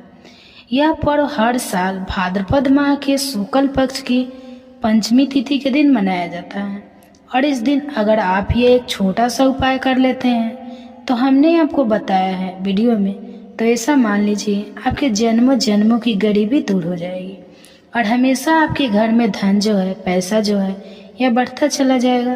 तो देखिए बुधवार का जो दिन है ये इसलिए भी बहुत महत्वपूर्ण हो जाता है कि इस बार बुधवार के दिन पड़ रहा है एकादशी। तो दोस्तों एकादशी के दिन मनोकामना को पूरा करने के लिए उत्तम दिन होता है। तो आज का मतलब कि बुधवार का दिन, बुधवार के दिन किए गए उपाय दान पुण्य से व्यक्ति को बहुत ही ज़्यादा लाभ मिलता है, अपने जीवन में सुख समृद्धि का आशीर्वाद हासिल करता है। और हमारे शास्त्रों में भी लिखा है कि बुधवार के दिन कोई भी उपाय आप करते हैं, पूजा पाठ करते हैं, उसका बहुत अधिक फल आपको मिलता है और आपके जीवन की निर्धनता भी दूर होती है और हमेशा धन में वृद्धि भी होती है, आपका पैसा बढ़ता है। साथ ही साथ जिन लोगों की विशेष मनोकामनाएं हैं, जिन लोगों की इच्छाएं पूरी नहीं होती है, अपनी मनोकामना को पूरा अगर आप करना चाहते हैं तो बुधवार का दिन बहुत विशेष है। तो चलिए बात कर लेते हैं 1 लोटा जल वाला उपाय, और इस उपाय को कैसे करना है, किस तरह करना है, यह उपाय आपको करना है, किस समय करना है और कैसे। यह छोटा सा उपाय अगर आप बुधवार के दिन कर लेते हैं तो ऐसा मान लीजिए कि आपको हमेशा के लिए महादेव का कृपा मिल जाएगी और आपके जीवन की निर्धनता जड़ से दूर हो जाएगी। कभी भी आपके जीवन में लौटकर निर्धनता नहीं आएगी।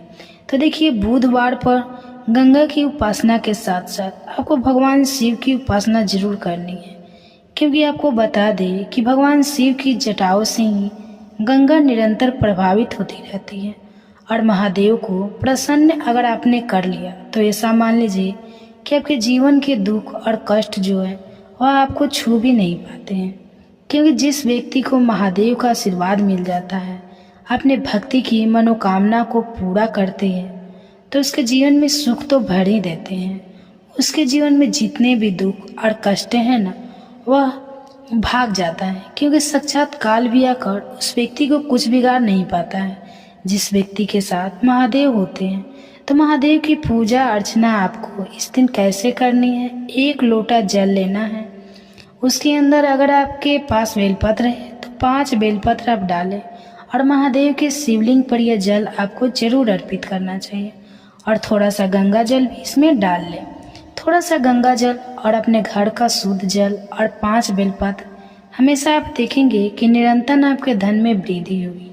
और महादेव का आशीर्वाद से और गंगा के आशीर्वाद से देखिए, यहाँ पर आपको माँ गंगा महादेव दोनों का आशीर्वाद मिल जाएगा। ऐसा समझ लीजिए कि आपके जीवन के जो दुख है ना, अब वह बस दूर ही होने वाले हैं और हमेशा महालक्ष्मी की कृपा आपके ऊपर बरसती रहती है।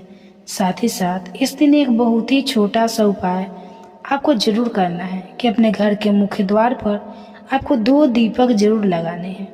इतना उपाय आप कर लीजिए, बुधवार वाले दिन आपके जीवन के दुखों का अंत होगा ही होगा। तो सच्ची श्रद्धा के साथ इस उपाय को करें, आप अपने जीवन में सुख को बहुत जल्दी हासिल कर लेंगे। तो यह पहला उपाय है। आप जल्दी से बात कर लेते हैं दूसरे उपाय की। वो दूसरा उपाय कौन सा है? वह दूसरा उपाय जो कि आपको बुधवार वाले दिन विशेषकर करना है। तो देखिए, दूसरा उपाय जो आपको बताने जा रहे हैं, इस उपाय को करने से आपके जीवन में आपको मोक्ष की हासिल होती है। मतलब मोक्ष का मार्ग खुल जाता है और हमें श्री हरि विष्णु के धाम में स्थान हासिल करता है। कहने का मतलब है कि आपके जीवन के जो दुख है, जो कष्ट है, वह दूर होते हैं और हमेशा श्री हरि विष्णु जो है वह आपके ऊपर अपनी कृपा बरसाते रहते हैं। और देखिए, जब श्री हरि विष्णु का आशीर्वाद किसी व्यक्ति को मिल जाए ना, फिर ना वो व्यक्ति धन को लेकर परेशान रहता है, ना अपने जीवन में किसी भी कष्ट को लेकर परेशान रहता है। तो आपको क्या है, आपको गंगा वाले दिन एक दिन घर में श्री हरि विष्णु के आगे जरूर लगाना है दीपक। और ये दीपक आपको गोल बाती का लगाना है, शुद्ध देसी घी भरना है। और इसी के साथ एक दीपक आपको तुलसी जी के पौधे के पास जरूर लगाना है। विशेषकर वह लोग जरूर लगाएंगे जो लोग चाहते हैं ना कि हमारे घर में धन को वृद्धि, कभी भी हमारा धन, हमारा पैसा कम ना पड़े। और जो लोग कहते हैं कि हमारे घर में 1 भी रुपया नहीं आता है, हमारे घर में बिल्कुल इनकम बंद हो गई है, हमारा तो इतना सारा लॉस हो गया है, हमारा एकदम से पैसा चला गया। कुछ लोगों के घर में बीमारियां आ जाती है, दुर्घटनाएं हो जाती हैं या कुछ और हो जाता है। तो ऐसा कि जिसकी वजह से धन की हानि घर में हो जाती है, तो उन लोगों को भी विशेषकर बुधवार के दिन श्री हरि विष्णु और माँ तुलसी का एक साथ पूजन जरूर करना चाहिए। तो बहुत ही विशेष और उत्तम उपाय है यह बुधवार का। हमेशा आपके ऊपर श्री हरि विष्णु की कृपा बरसती रहती है जब इस उपाय को आप करते हैं। और इस दिन आपको किसी भी जरूरतमंद व्यक्ति को, गरीब को या फिर ब्राह्मण को भोजन कराना है। अगर आप भोजन भी नहीं करा सकते हैं तो कोई ना कोई चीज़ इस दिन आप जरूर दान करें। कोई भी ऐसा अपने हिसाब से आप कोई अनाज ले, गेहूँ ले, चावल ले, कोई भी चीज़ ऐसी ले कि हाँ इस व्यक्ति को ज़रूरत है। जरूरी नहीं है आप 10 लोगों को करें, एक व्यक्ति को भी अगर आप देते हैं ना उसके हिसाब से ना, तो जरूरी नहीं है कि ज़्यादा भी आप करें, थोड़ा भी दान करें, लेकिन इस दिन आपको दान करना चाहिए क्योंकि बुधवार के दिन दान का बहुत ही ज़्यादा महत्व होता है। तो हमारे आत्मविश्वास में वृद्धि होती है, पिता से हमारे संबंध अच्छे होते हैं, पिता का स्वास्थ्य अच्छा होता है, पिता का पुण्य सुख हमें प्राप्त होता है। जब सूर्य हमारी जन्म कुंडली में अच्छी स्थिति में होते हैं तो सूर्य अच्छे हो, अगर जन्म कुंडली में शुभ स्थिति में हो तो धन संतान प्राप्ति में कोई बाधा नहीं आती है। तो संतान की प्राप्ति होती है, पुत्र संतान की प्राप्ति सूर्य के अच्छी स्थिति में होने से होती है। तो सूर्य के अच्छे होने से, सूर्य के शुभ होने से हमारे जीवन में बाधाएं कम आती है, परेशानियां बहुत कम आती है। अगर आपकी जन्म कुंडली में बहुत सारे राजयोग भी लगे हो और सूर्य देव कमजोर स्थिति में हो तो किसी भी राजयोग का आपको कोई फल प्राप्त नहीं होता है। लेकिन सूर्य देव भी मजबूत स्थिति में हो तो कितने भी दुर्भाग्य आपकी जन्म कुंडली में लगे तो मात्र सूर्य देव की कृपा से आपको राजयोगों की प्राप्ति होगी। तो सभी प्रकार की सुखों की प्राप्ति हो जाती है। धन, संतान, मान सम्मान, नौकरी, सरकारी नौकरी, शासन प्रशासन से आपको लाभ प्राप्त होता है। मतलब आप अपने जीवन में जो भी कामना रखते हैं, जो भी आपकी इच्छाएं होती है, मात्र सूर्य देव की कृपा से पूर्ण हो जाती है। तो सूर्य का हमारे जन्म कुंडली में अच्छा होना बहुत ही आवश्यक होता है। लेकिन अगर हमारी जन्म कुंडली में किसी भी प्रकार से सूर्य कमजोर है तो हमें उनको प्रसन्न करने का, उनको शुभ बनाने का, मजबूत बनाने का उपाय जरूर करना चाहिए। और बहुत ही आसान उपाय होते हैं सूर्य देव को मनाने का और मजबूत करने का। तो आज के इस वीडियो में हम आपसे बात करने वाले हैं ऐसे ही कुछ बहुत अचूक, बहुत आसान और चमत्कारी उपायों के बारे में, जो अगर आप करते हैं रविवार के दिन या फिर किसी भी दिन नियमित अपने दिनचर्या में शामिल कर लेते हैं तो शीघ्र ही आपके जीवन में सभी प्रकार के सुखों की प्राप्ति होती है। सभी प्रकार की कामनाएं, चाहे वह धन से संबंधित हो, संतान से संबंधित हो, या व्यापार या शिक्षा से संबंधित हो, या आत्मसम्मान आपको चाहिए, समाज में मान प्रतिष्ठा चाहिए, सभी प्रकार के सुखों की प्राप्ति इन उपायों के द्वारा आपको हो जाती है। क्योंकि सूर्य जब मजबूत होते हैं तो आपके मन की हर इच्छा पूर्ण हो जाती है। तो वीडियो को पूरा देखें। और दोस्तों, आगे बढ़ने से पहले आपसे एक विनती करते हैं कि अगर आपने अभी तक चैनल को सब्सक्राइब नहीं किया है तो चैनल को सब्सक्राइब करके बेल आइकन को जरूर दबाइए और सच्ची श्रद्धा से कमेंट बॉक्स में लिखिए जय सूर्यदेव भगवान। सूर्यदेव के लिए एक लाइक तो बनता है। तो चलिए अब बात करते हैं उपायों के बारे में। तो रविवार का दिन भगवान सूर्यदेव को ही समर्पित होता है। रविवार के दिन भगवान सूर्यदेव की पूजा करना बहुत ही अधिक फलदायी होता है। वैसे तो हमें प्रतिदिन ही सूर्यदेव की पूजा करनी चाहिए, लेकिन रविवार के दिन विशेष रूप से भगवान सूर्यदेव की पूजा कर लेनी चाहिए। तो आपको एक तांबे का पात्र लेना है। उस तांबे के पात्र में आपको जल रखकर भगवान सूर्यदेव को हर रविवार को अर्पित करना है। अगर आप प्रतिदिन नहीं कर पाते हैं तो रविवार को जरूर करें। वैसे आपको प्रतिदिन सूर्यदेव को जल जरूर देना चाहिए। चाहे आप कोई भी पूजा नहीं कर पाते हैं, समय नहीं है आपके पास, तो फिर स्नान करने के बाद सूर्यदेव को जल भी अर्पित कर देते हैं, तभी आपके जन्म कुंडली के ग्रह दोष समाप्त हो जाते हैं और आपको जो भी परेशानी होती है उन परेशानियों से मुक्ति मिलती है। जब आप सूर्यदेव को जल अर्पित करते हैं, गायत्री मंत्र का जाप करते हैं, तो गायत्री मंत्र का जाप आप यथासंभव कर सकते हैं। अगर आपके पास समय है तो 108 बार कर लीजिए, नहीं तो जितनी देर आप जल दे रहे हैं वहां पर खड़े होकर सूर्यदेव के सामने 5 मिनट तक कर लीजिए। इससे आपको बहुत लाभ होता है। गायत्री मंत्र का जाप करने से, जैसे सूर्यदेव को जल अर्पित करते समय जब हम गायत्री मंत्र का जाप करते हैं तो हमारी नौकरी में अगर कोई बाधा आती है तो वह दूर होती है, नकारात्मक ऊर्जा दूर होती है। रविवार के दिन सुबह जब आप सूर्यदेव को अर्घ्य देते हैं तो उसमें थोड़ा सा गुड़ मिला लीजिए। इससे क्या होता है, इससे आपकी सभी मनोकामनाएं पूर्ण होती हैं। अगर आप भगवान सूर्यदेव को जल अर्पित करते हैं, उसमें थोड़ा थोड़ा सा गुड़ मिलाकर अर्पित करते हैं, तो आपकी सभी कामनाएं पूर्ण हो जाती हैं। भाग्य का साथ बहुत से लोगों को नहीं मिलता है। बहुत से लोग कंप्लेंट करते हैं कि हमारा भाग्य हमारा साथ नहीं देता। ऐसे में भाग्य का कारक माना गया है, प्रबल कारक माना गया है सूर्य देव को। तो जब आप सूर्य देव को सुबह जल देते हैं तो जल देते समय आपको गायत्री मंत्र का जाप करना है। और उसके अलावा आपको भाग्य का साथ चाहिए तो रविवार के दिन गुड़ और चावल का दान करना अच्छा माना जाता है। तो गेहूं का दान भी आप कर सकते हैं। गेहूं और गुड़ का दान करना बहुत ही श्रेष्ठ माना जाता है और इनको करने से आपके सभी काम बनने लग जाते हैं। अगर आप यह दान करते हैं तो सूर्य देव की कृपा से आपके जो काम होते हैं, जो रोके हुए हैं, बनने लग जाते हैं। भाग्य का साथ आपको प्राप्त हो जाता है।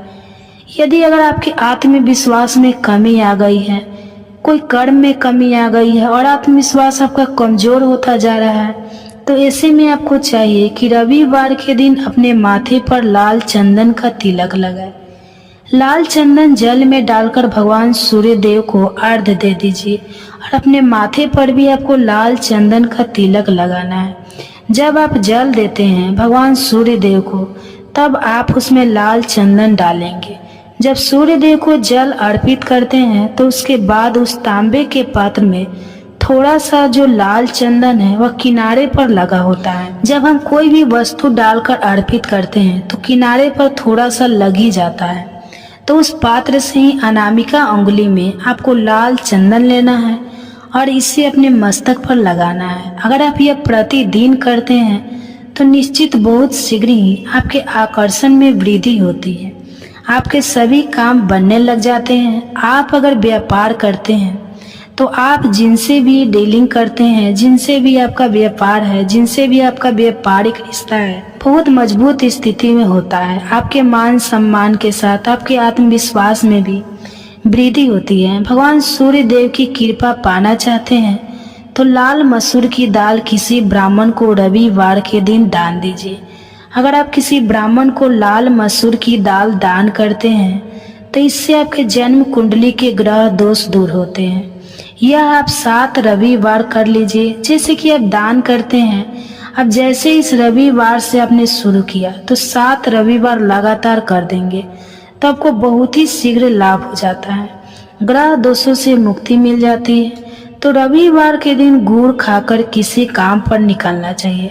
जैसे प्रातः काल आप थोड़ा सा गुड़ खा लेते हैं तो इससे सूर्य देव बलि हो जाते हैं। और गुड़ और चावल से बनी हुई खीर अगर आप सूर्य देव को चढ़ाते हैं तो इससे दिन भी बहुत अच्छा हो जाता है। तो भगवान सूर्य देव को अर्पित करने के बाद आप ये खीर प्रसाद स्वरूप स्वयं भी खा सकते हैं और परिवार के सभी लोग खा सकते हैं। इससे आपकी तरक्की होती है, जीवन में आपको सफलता की प्राप्ति होती है। व्यापार हो, नौकरी हो, हर जगह आपको तरक्की मिलती है। यदि अगर आपके घर में कोई बीमार है, बहुत लंबे समय से बीमार है, तो उनसे कहें कि वो सूर्य देव को तांबे के पात्र में रोली और लाल फूल डालकर अर्पित करें। लाल फूल आप कोई भी ले सकते हैं, गुलाब का, गुलहड़ का, जो भी लाल पुष्प उपलब्ध हो उसको तांबे के पात्र में डालकर थोड़ी सी रोली या लाल चंदन डाल सकते हैं। ऐसा करने से सूर्य ग्रह बलि हो जाता है तो आत्मविश्वास बढ़ता है। आत्मा के कारक है सूर्य देव, और जब हमारा आत्मविश्वास बढ़ता है तो रोगों से मुक्ति मिलती है, नकारात्मक शक्ति से छुटकारा मिल जाता है, दवाइयाँ शीघ्र ही काम करने लग जाती है। तो रविवार के दिन आदित्य हृदय स्रोत का पाठ जरूर करना चाहिए। अगर आप चाहते हैं आपको सूर्य ग्रह का पूर्ण लाभ प्राप्त हो, चाहे आपकी जन्म कुंडली में सूर्य मजबूत स्थिति में भी हो, तभी रविवार को आपको आदित्य हृदय स्रोत का पाठ जरूर करना चाहिए।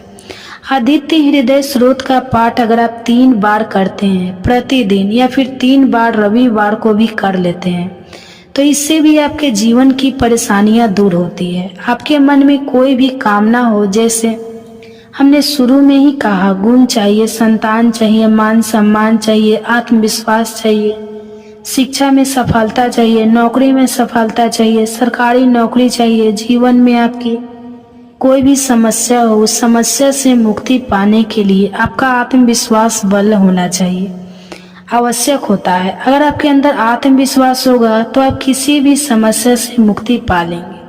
और आत्मविश्वास की प्राप्ति तभी होती है जब सूर्य हमारी जन्म कुंडली में अच्छी स्थिति में होते हैं। तो एक बहुत ही अचूक उपाय हम आपसे शेयर करने वाले हैं, यह आप जरूर कीजिएगा। अगर आप किसी भी प्रकार से किसी भी समस्या से घिरे हुए हो, तो कोई भी आपकी विशेष कामना है, तो यह उपाय जरूर कीजिए। सूर्य को जब आप जल देते हैं तो जल देते समय जल में आपको एक बेल पत्र डालना है और इस बेल पत्र के साथ भगवान सूर्य देव को जल देना है। तो आप तांबे का पात्र ले लीजिए, उसमें थोड़ा गंगा जल डाले, थोड़ा सा जल डाले, थोड़ी सी रोली डाले और इसके साथ ही एक बेल पत्र डाल दीजिए। अब थोड़े से अक्षत भी डाल सकते हैं। अक्षत क्या होता है? चावल होता है जिसके टूटे हुए दाने ना हो, बिल्कुल साबुत चावल होता है, उसे अक्षत कहा जाता है। तो थोड़े से अक्षत, रोली और बेलपत्र डालकर भगवान सूर्य देव को जल देना है। 7 बार में आपको जल देना है। जैसा कि बताया जाता है आपको 3 बार में जल देना चाहिए, रोक रोक कर। एक ही पात्र का जल हम 3 बार में देते हैं। हमें बेल पत्र डालना है, तो इस विशेष सामग्री की वजह से हम इस जल को 7 बार में भी दे सकते हैं। तो आप रोक रोक कर उसी जल को, एक पात्र के जल को ही 7 बार में दीजिए दोस्तों। उसके बाद भगवान सूर्य देव को देखते हुए आपको मंत्र बोलना है, ओम ह्रीं वीर्य सूर्याय नमः, ओम ह्रीं वीं सूर्याय नमः। तो इस प्रकार से आप इस मंत्र को बोलते हुए और सूर्य देव को जल अर्पित करते हैं तो शीघ्र ही आपके मन की कामनाएं पूर्ण हो जाती है। आपकी जो भी कामना है भगवान सूर्य देव से कहे। थोड़े समय तक आप आदित्य हृदय स्रोत का पाठ कर सकते हैं। चाहे तो आप 1 बार करें, 3 बार करें या फिर 108 बार गायत्री मंत्र का जाप कर लीजिए, या भगवान सूर्य देव का कोई भी एक मंत्र जिसका आप 108 बार जाप कर सकते हैं। जरूर इस प्रयोग को करने के बाद कीजिए, इससे आपकी कामना बहुत शीघ्र पूर्ण हो जाती है। तो दोस्तों आज की वीडियो में हमने सूर्य को मजबूत करने का उपाय बताया। तो सूर्य को मजबूत करना बहुत आवश्यक है। सूर्य आत्मा के कारक है और जब से जरूरी है कि आत्मविश्वास का बलि होना। अगर हम जीवन में किसी भी प्रकार की सफलता पाना चाहते हैं तो बहुत जरूरी है कि आप सूर्य देव की आराधना कीजिए, प्रतिदिन कीजिए और रविवार के दिन विशेष रूप से कीजिए। सच्ची श्रद्धा से कमेंट बॉक्स में लिखे जय सूर्य देवाय नमः। तो दोस्तों बजरंगबली की कृपा से जीवन में चारों दिशाओं से खींचा हुआ धन चलाएगा। दोस्तों खुशियाँ आपके घर का जो पता भूल गई है तो आज का ये उपाय आपको जरूर सुख देगा। तो दोस्तों 15 दिनों के भीतर आप खुशी से दिल खोलकर हंसेंगे। तो आज की इस वीडियो में हमने कपूर के और लौंग का 12 उपाय बताए हैं जो पूज्य गुरुजी प्रदीप जी मिश्रा अपने कथाओं में अक्सर बताते रहते हैं। तो आज की इस वीडियो में आपको 12 उपाय जानने को मिलेंगे और हर उपाय एक से बढ़कर एक है। बस कपूर का एक सा टुकड़ा आपको अपने घर में सही जगह पर रखना है कि जिससे आपके घर में खुशियाँ ही खुशियाँ आए। तो दोस्तों यह उपाय थोड़ा सा तरीके से करना है और एक सही टाइम पर करना है। कैसे करना है वह सब जानकारी आपको इस वीडियो में मिल जाएंगे। तो हम सभी जानते हैं कि हर व्यक्ति दुनिया का चाहे जो भी इंसान हो, जहाँ भी रहता हो, सबके घर में कुछ न कुछ तरह की समस्याएं है। किसी के घर में कुछ है तो किसी के घर में कुछ है, चाहे वह बीमारी हो, धन की कमी हो, व्यापार नहीं चल रहा हो, कला होता है तो सुख समृद्धि में कमी आ गई, बच्चे की पढ़ाई अच्छी नहीं चल रही है। तो हर परेशानी का उपाय आपको इसी एक वीडियो में बताएंगे। तो आपसे कि इस वीडियो को पूरा देखिएगा और जो आपके दोस्त हो, जो आपके फैमिली मेम्बर्स हो, उनको भी इसे शेयर करिएगा क्योंकि उनको भी लाभ मिले और पुण्य मिले। तो एक बहुत अच्छी बात है, तो आपसे रिक्वेस्ट है कि इस वीडियो को पूरा देखिएगा और अगर चैनल पर नए हैं तो चैनल को ज़रूर सब्सक्राइब कर लीजिएगा। और वीडियो में अगर आपके काम की जानकारी लगे, वीडियो पसंद आए तो एक लाइक कर दीजिएगा। तो चलिए जानते हैं कपूर के चमत्कारी उपाय के बारे में। तो इस वीडियो में आपको कपूर के कुल 12 उपाय हम सभी जानते हैं कि कपूर एक उड़ने वाला पदार्थ है। अगर खुले में आप इसको रख देंगे तो वो उड़ जाएगा और अक्सर हम पूजा में आरती के बाद, आरती के समय इसको उपाय करते हैं घर की दरिद्रता मिटाने के लिए और घर में सुख शांति और समृद्धि लाने के लिए हम इसका उपाय करते हैं। इसे जलाने के वातावरण में एक अच्छा सुगंध फैल जाता है और घर की नेगेटिव एनर्जी दूर हो जाती है और हमारे मन को शांति मिलती है। संस्कृत में इसे कर्पूर, हिंदी में कपूर और अंग्रेजी में कैफर कहते हैं। जो पहला जो है, आपके घर में लड़ाई झगड़ा बहुत ज़्यादा होता है, छोटी छोटी बातों पर ही गाली गलौज होने लगता है, परिवार रिश्ते भूल जाता है कि कौन बड़ा है कौन छोटा है। तो इसके लिए आपको क्या करना है, आपको एक कपूर का टुकड़ा लेना है, एक पीस कपूर ले लीजिए। मार्केट में आपको 3 तरह के कपूर मिलते हैं, पहला गोलाकार का, दूसरा चौकोर का और तीसरा भीम तो सैनिक कपूर मिलता है जिसे हम ढीला कपूर या देसी कपूर भी कहते हैं। तो आप कोई भी कपूर ले लीजिए, उसको 4 भाग में बांट दीजिए। एक कपूर के आपको 4 टुकड़े करने हैं। ज़रूरी नहीं कि आपका टुकड़ा बराबर बराबर भाग में टूटे, क्योंकि दोस्तों थोड़ा 19-20 भी हो तो कोई बात नहीं है, 4 भाग में होना चाहिए। बस अब आपका एक कपूर का पीस 4 भाग में बट गया। अब क्या करना है, जब भी आपके घर में लड़ाई झगड़ा हो, अगर आपके साथ होती है या आपके घर के किसी फैमिली मेम्बर के साथ होती है, तो आपको क्या करना है, जिस भी घर में लड़ाई हो, जिस भी कमरे में लड़ाई हो, अक्सर या अगर हॉल में हो, तो उस 4 टुकड़ों को क्या करना है, जैसे कि समझिए कि आपके बेडरूम में लड़ाई हो रही है, तो आपको क्या करना है, चारों टुकड़ों को लड़ाई हो रही है तो हो जाने दीजिए, आप शांत रहिए। चाहे कोई भी पक्ष गलत हो या सही हो, आप शांत रहिए। आपको आगे आने वाले 2 स्टेप आपको आगे सोच के चलना है, जो आपको बोलना वाला है तो बोल लेने दीजिए, गाली गलौज जरा दे दीजिए, आप शांत रहिए, बस 2 मिनट सह लीजिए, झगड़ा समाप्त हो गया। अब आप कपूर के टुकड़े करिए, चारों टुकड़े को जिस घर में लड़ाई हुई उस घर के चारों कोने में छोटे छोटे टुकड़े, इतने छोटे छोटे हैं आपको वह देखेंगे, मतलब बहुत छोटे हो जाएंगे टुकड़े, आपके चारों ओर में रख दीजिए। ठीक है, तो आपने रख दिया इसको। अब आपको यह देखने में बिल्कुल ही बेकार सा लगेगा कि भाई यह कपूर का टुकड़ा 4 हमने कर दिए, यह हमारे घर के झगड़े कैसे रोक सकता है। पर कहते हैं ना कि देखने में बस एक कपूर के 4 टुकड़े कर देने से हमारे घर का कलह शांत हो सकता है, लड़ाई रुक सकती है। और यह एक बहुत ही असर उपाय है, यह उपाय बहुत ही तेज़ी से काम करता है। जब भी आपके घर पर लड़ाई झगड़ा होगा ना, तो आपको बस यही काम करना है, कुछ ही दिनों में आपके घर का माहौल बिल्कुल शांत हो जाएगा। घर चारों कोनों का एक एक टुकड़ा रख देना है। जो भी आपके घर का गुस्सैल व्यक्ति होगा ना, वह जो आपके घर में झगड़ा करता होगा, आप देखेंगे 15 दिन के भीतर उसका जो दिमागी संतुलन है वह सही तरीके से हो जाता है और वह कभी भी झगड़ा नहीं करना चाहेगा। किसी भी परिवार के सदस्य से वह अगर झगड़ा करता होगा तो अब वह नहीं करेगा। तो हाँ, थोड़ा सा समय लगेगा उसे पूरी तरह बदलने में।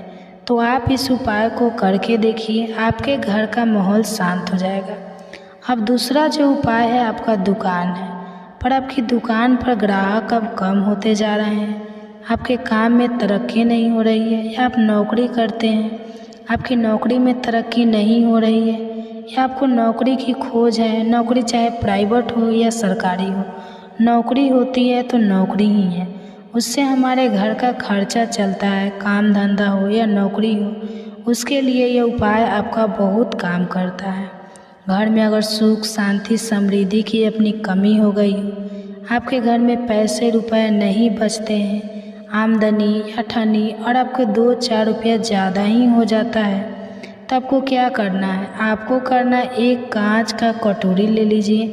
कांच की कटोरी में आपको 7 पीस कपूर डाल देना है। 7 पूरे के पूरे 7 गोली कपूर की डालनी है, चाहे डालिए या गोल्ड डालिए, 7 आपको कपूर डाल देना है, 7 पीस। फिर उसमें आपको मेडिकल पर आ जाएंगे तो आपको वह आज साइज में देते हैं, वह नहीं, आपको फिटकिरी लेनी है जैसा गुड़ होता है, तो उस तरह का वह ढेला फिटकिरी का होगा, आपको किराना दुकान पर, राशन दुकान पर मिल जाएगा।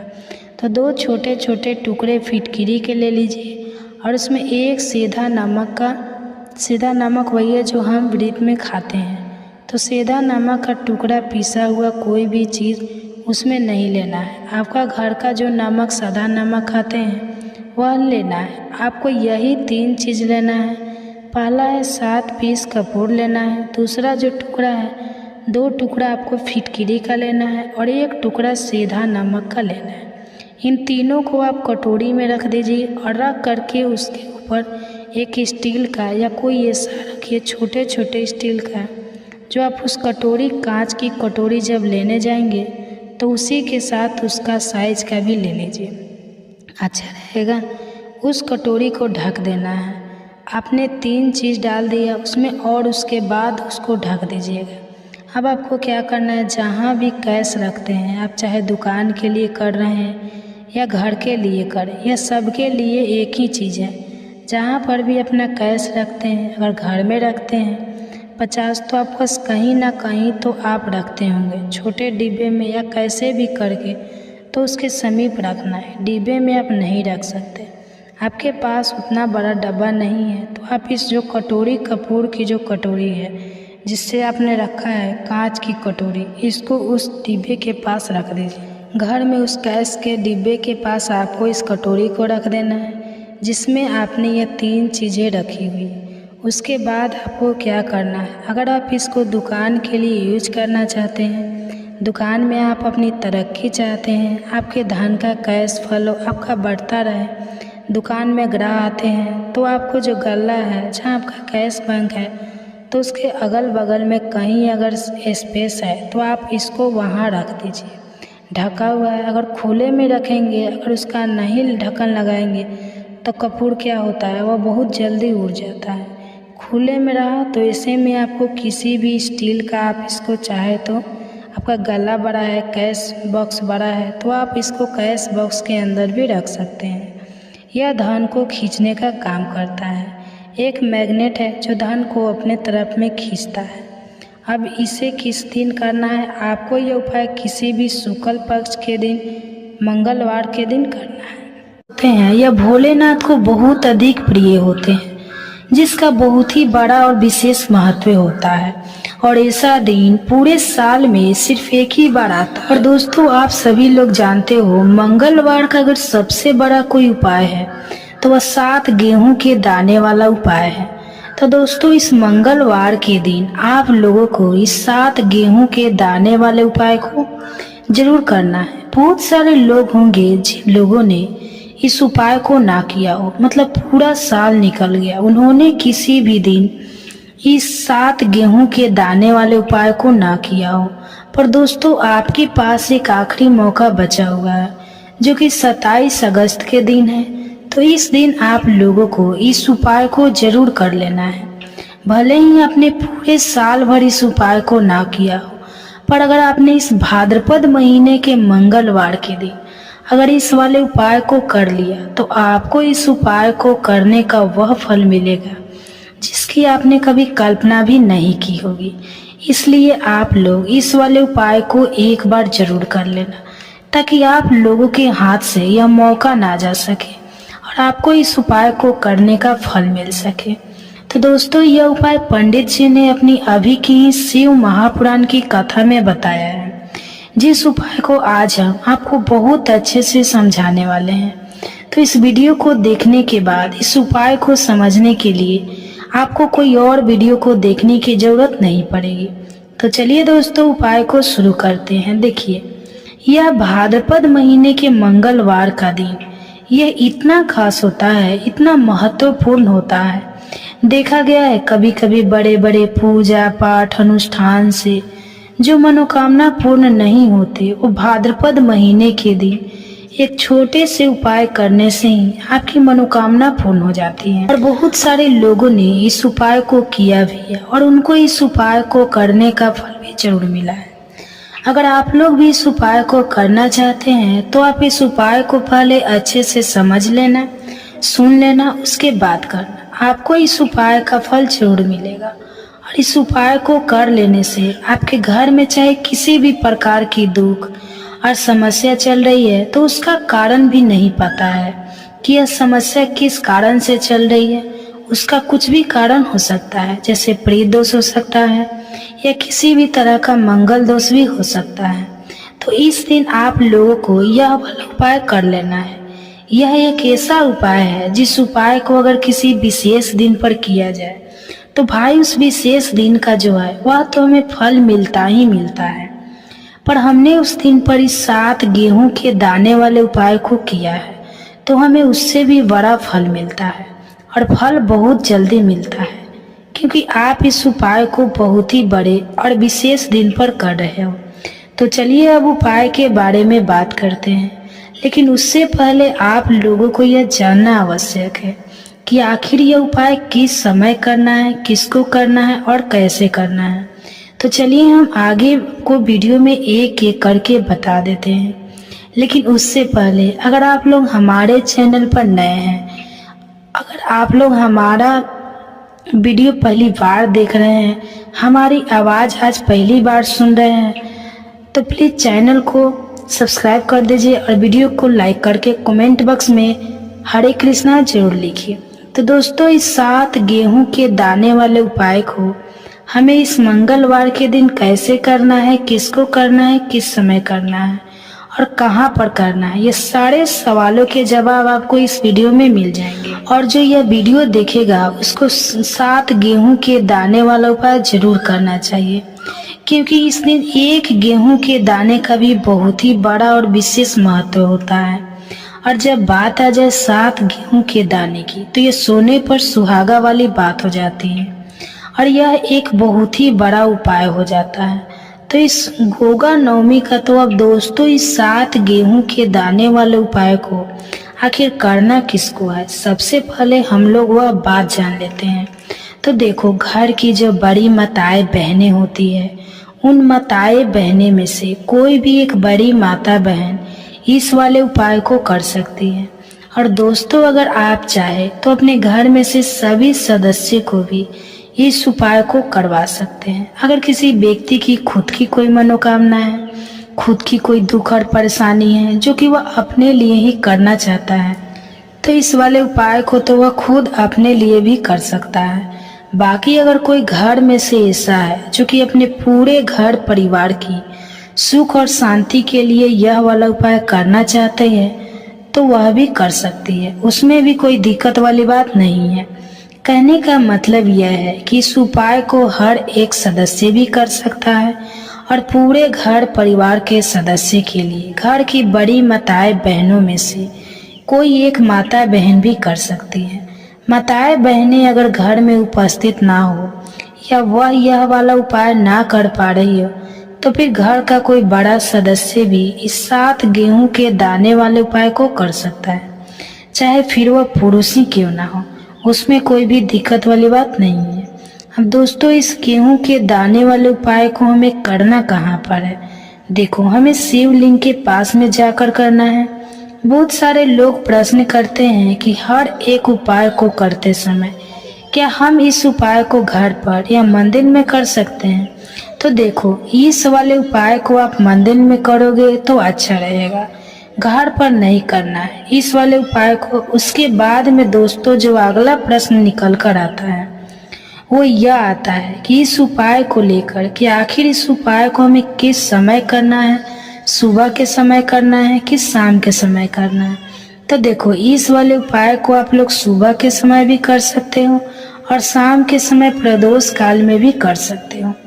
अब अगर आप पूछो कि सबसे उत्तम समय कौन सा रहेगा इस 7 गेहूं के दाने वाले उपाय को करने का, तो हम आपसे बस यही कहेंगे कि इस उपाय को आप शाम के समय करेंगे तो ज़्यादा बेहतर होगा। बाकी अगर सुबह के समय भी करेंगे तो भी अच्छा होगा, उसमें कोई भी दिक्कत वाली बात नहीं है। तो दोस्तों, जो अगली सबसे बड़ी और महत्वपूर्ण बात आती है वह यह आती है कि सुबह अगर हम उपाय को करेंगे तो हमें कितने बजे से लेकर कितने बजे तक के बीच में करना है, और शाम के समय प्रदोष काल में करेंगे तो हमें कितने बजे से लेकर कितने बजे के बीच में करना है। तो देखो, सुबह जितनी जल्दी हो सके आप उपाय को करने की कोशिश करना। बाकी अगर किसी कारणवश लेट भी हो जाओ तो थोड़ी देर भी हो जाए तो 10 या 11 बजे तक भी आप उपाय कर लेना, पर 12 बजे से ज़्यादा देरी ना हो, ठीक है? इस बात का ध्यान रखना। उसके बाद में दोस्तों, अगर शाम के समय प्रदोष काल की बात करें तो प्रदोष काल का जो समय होता है वह शाम के 6 बजे से शुरू हो जाता है। मतलब शाम के 6 बजे से लेकर 7 बजे के बीच का जो समय होता है यह समय प्रदोष काल का समय होता है। पर अभी जो मौसम चल रहा है, इस मौसम में जो है शाम बहुत देरी से होती है, तो आप इस उपाय को 7 या 8 बजे के बीच में भी कर सकते हो। मतलब शाम के 6 बजे से रात 8 बजे के बीच में आप कभी भी इस वाले उपाय को कर सकते हो, उसमें कोई भी दिक्कत वाली बात नहीं है। परंतु मंगलवार के दिन कोशिश करना कि समय का अंतर्गत ही कर लो। किसी कारणवश ना कर पाओ तो थोड़ी देरी से भी कर सकते हो, आपको उपाय का फल जरूर मिलेगा। देखिए, इस वीडियो में जितने भी उपाय हम आपको बताएंगे सभी उपाय सरल हैं। देखो, गुरु जी ने कहा है कि मंगलवार के दिन आपको चौमुख दीपक वाला उपाय तो अवश्य ही करना चाहिए। वीडियो के अंतिम में आपको उपाय बताया है जो आपको करना है। देखो, आगे बढ़ने से पहले वीडियो को एक लाइक जरूर करें। सबसे पहला उपाय, यदि आपके जीवन में कर्जा बहुत अधिक है, आपके जीवन में संकट बहुत अधिक रहते हैं, आपके ऊपर बहुत अधिक विपदा आ रही है, बार बार आपको अपने व्यापार में और अपने धन में हानि देखने को मिल रही है, यानी कि आपको प्रत्येक कार्य में हानि हो रही है, तो आपको यह उपाय करना चाहिए। देखिए, इस उपाय के लिए आपको मात्र एक लौंग का जोड़ा लेना है, यानी कि 2 फूल वाली लौंग लेनी है। साथ में आपको मात्र थोड़ा सा शहद लेना होगा और इसी के साथ में आपको तांबे के पात्र के अंदर शुद्ध जल लेना होगा। अब देखिए, इन सभी सामग्रियों के लेकर के आपको भगवान शिव के मंदिर में पहुंच जाना है। देखिए, यह उपाय आप सुबह से लेकर शाम तक कर सकते हो। तो सबसे पहले तो आपको पास जो 2 फूल वाले लौंग है, उन्हें आपको शहद के अंदर अच्छे से डुबोना है, यानी कि दोनों लौंग पर आपको अच्छे से शहद का लेप लगाना है। अब आपको जो आपके पास 1 लोटा जल है, सबसे पहले तो उसे शिवलिंग पर धीरे धीरे समर्पित करना है और श्री शिवाय नमस्तुभ्यम इस मंत्र का जाप करते हुए समर्पित कर देना है। अब आपके पास जो 2 फूल वाली लौंग है शहद से, उसे आपको शिवलिंग पर अर्पित करना है और आपको प्रार्थना करनी है कि जीवन में जो रोग की स्थिति है वह समाप्त हो, जीवन के जो संकट और समस्याएं हैं वह सभी समाप्त हो, जीवन से जो कर्ज की समस्या है वह समाप्त हो। इस प्रकार से प्रार्थना करते हुए यह जो 2 फूल वाली लौंग है शहद से, इसमें आपको शिवलिंग पर अर्पित कर देनी है। बोलना चाहिए यह 3 शब्द। ये 3 शब्द बोलने से सभी मनोकामनाएं पूर्ण हो जाती है। तो दोस्तों, पिछले वीडियो में हमने आपको तुलसी को जल देने के महत्व की कथा सुनाई है। आज की इस वीडियो में हम जानेंगे तुलसी को जल देने के क्या फायदा है। तो दोस्तों, एक बार की बात है, सत्यभामा ने भगवान श्री कृष्ण से तुलसी को जल देने का महत्व पूछ लिया था। तब भगवान श्री कृष्ण ने उन्हें उसका महत्व सुना दिया था। आगे देवी सत्यभामा कहती है, हे स्वामी, आपने मुझे तुलसी को जल देने का महत्व तो बता दिया, किंतु अब मेरे मन में यह जानने की जिज्ञासा हो रही है कि तुलसी को जल कैसे देना चाहिए, तुलसी को जल देने की सर्वोत्तम विधि कौन सी है तथा तुलसी को जल देने का मंत्र कौन सा है। कृपया आप मुझे इन सभी प्रश्नों का उत्तर दें। तब भगवान श्री कृष्ण देवी सत्यभामा से कहते हैं, हे प्रिय, जिस प्रकार से मैंने तुम्हें तुलसी का महत्व सुनाया है, उसी प्रकार से तुलसी को जल देते समय बोले जाने वाले मंत्र का भी बड़ा महत्व है। यह मंत्र केवल 3 शब्दों का है, किंतु इसका प्रभाव बहुत कल्याणकारी है। जो भी मनुष्य नित्य तुलसी को जल देते समय अपने मुख से केवल यह 3 शब्द बोल देता है, तो साक्षात लक्ष्मी उसके घर में प्रवेश करती है, उसकी दरिद्रता समाप्त हो जाती है, उसे धन धान्य की प्राप्ति होती है। वह मंत्र बताने से पूर्व मैं आपको तुलसी के इस मंत्र का महत्व सुनाता हूँ। इस मंत्र को सुन लेने मात्र से ही मनुष्य के समस्त पाप नष्ट हो जाते हैं। उसे 100 वर्षों तक तुलसी को जल देने का पुण्य प्राप्त हो जाता है। इसलिए देवी, आप इस कथा को ध्यान से पूरा जरूर सुने। देवी सत्यभामा कहती है, हे प्रभु, मैं इस कथा को पूरा अवश्य सुनूंगी। आप मुझे तुलसी के मंत्र का महत्व सुनाइए। श्री कृष्ण कहते हैं, हे देवी सत्यभामा, दक्षिण में एक अत्यंत शुभनाम नगरी थी। उस नगरी में सुषमा नाम का एक खूंटी वृद्धि का ब्राह्मण रहता था। पापियों का तो वह शिरोमणि था।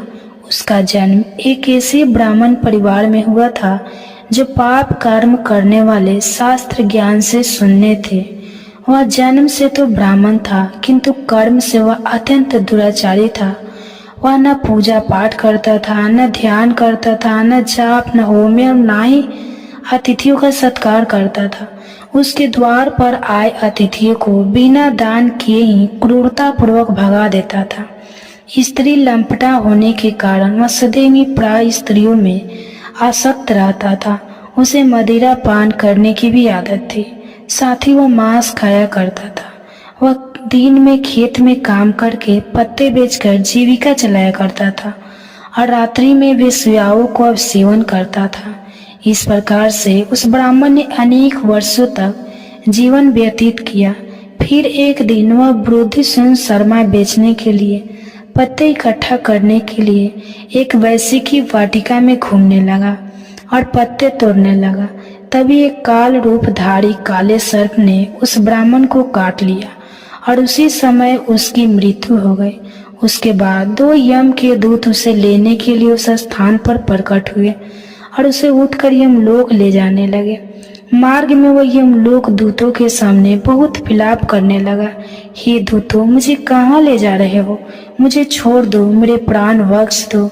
किंतु यमदूत उसे यह कहते हुए ले जाने लगे, अरे दुष्ट ब्राह्मण, तेरे पाप कर्मों के कारण तुझे सांप ने काट लिया है। अब यमराज तुझे अवश्य घोर नरक में डाल देंगे। फिर यम के दूत उस ब्राह्मण को लेकर यमलोक पहुंचते हैं और यमराज के सामने खड़े हो जाते हैं।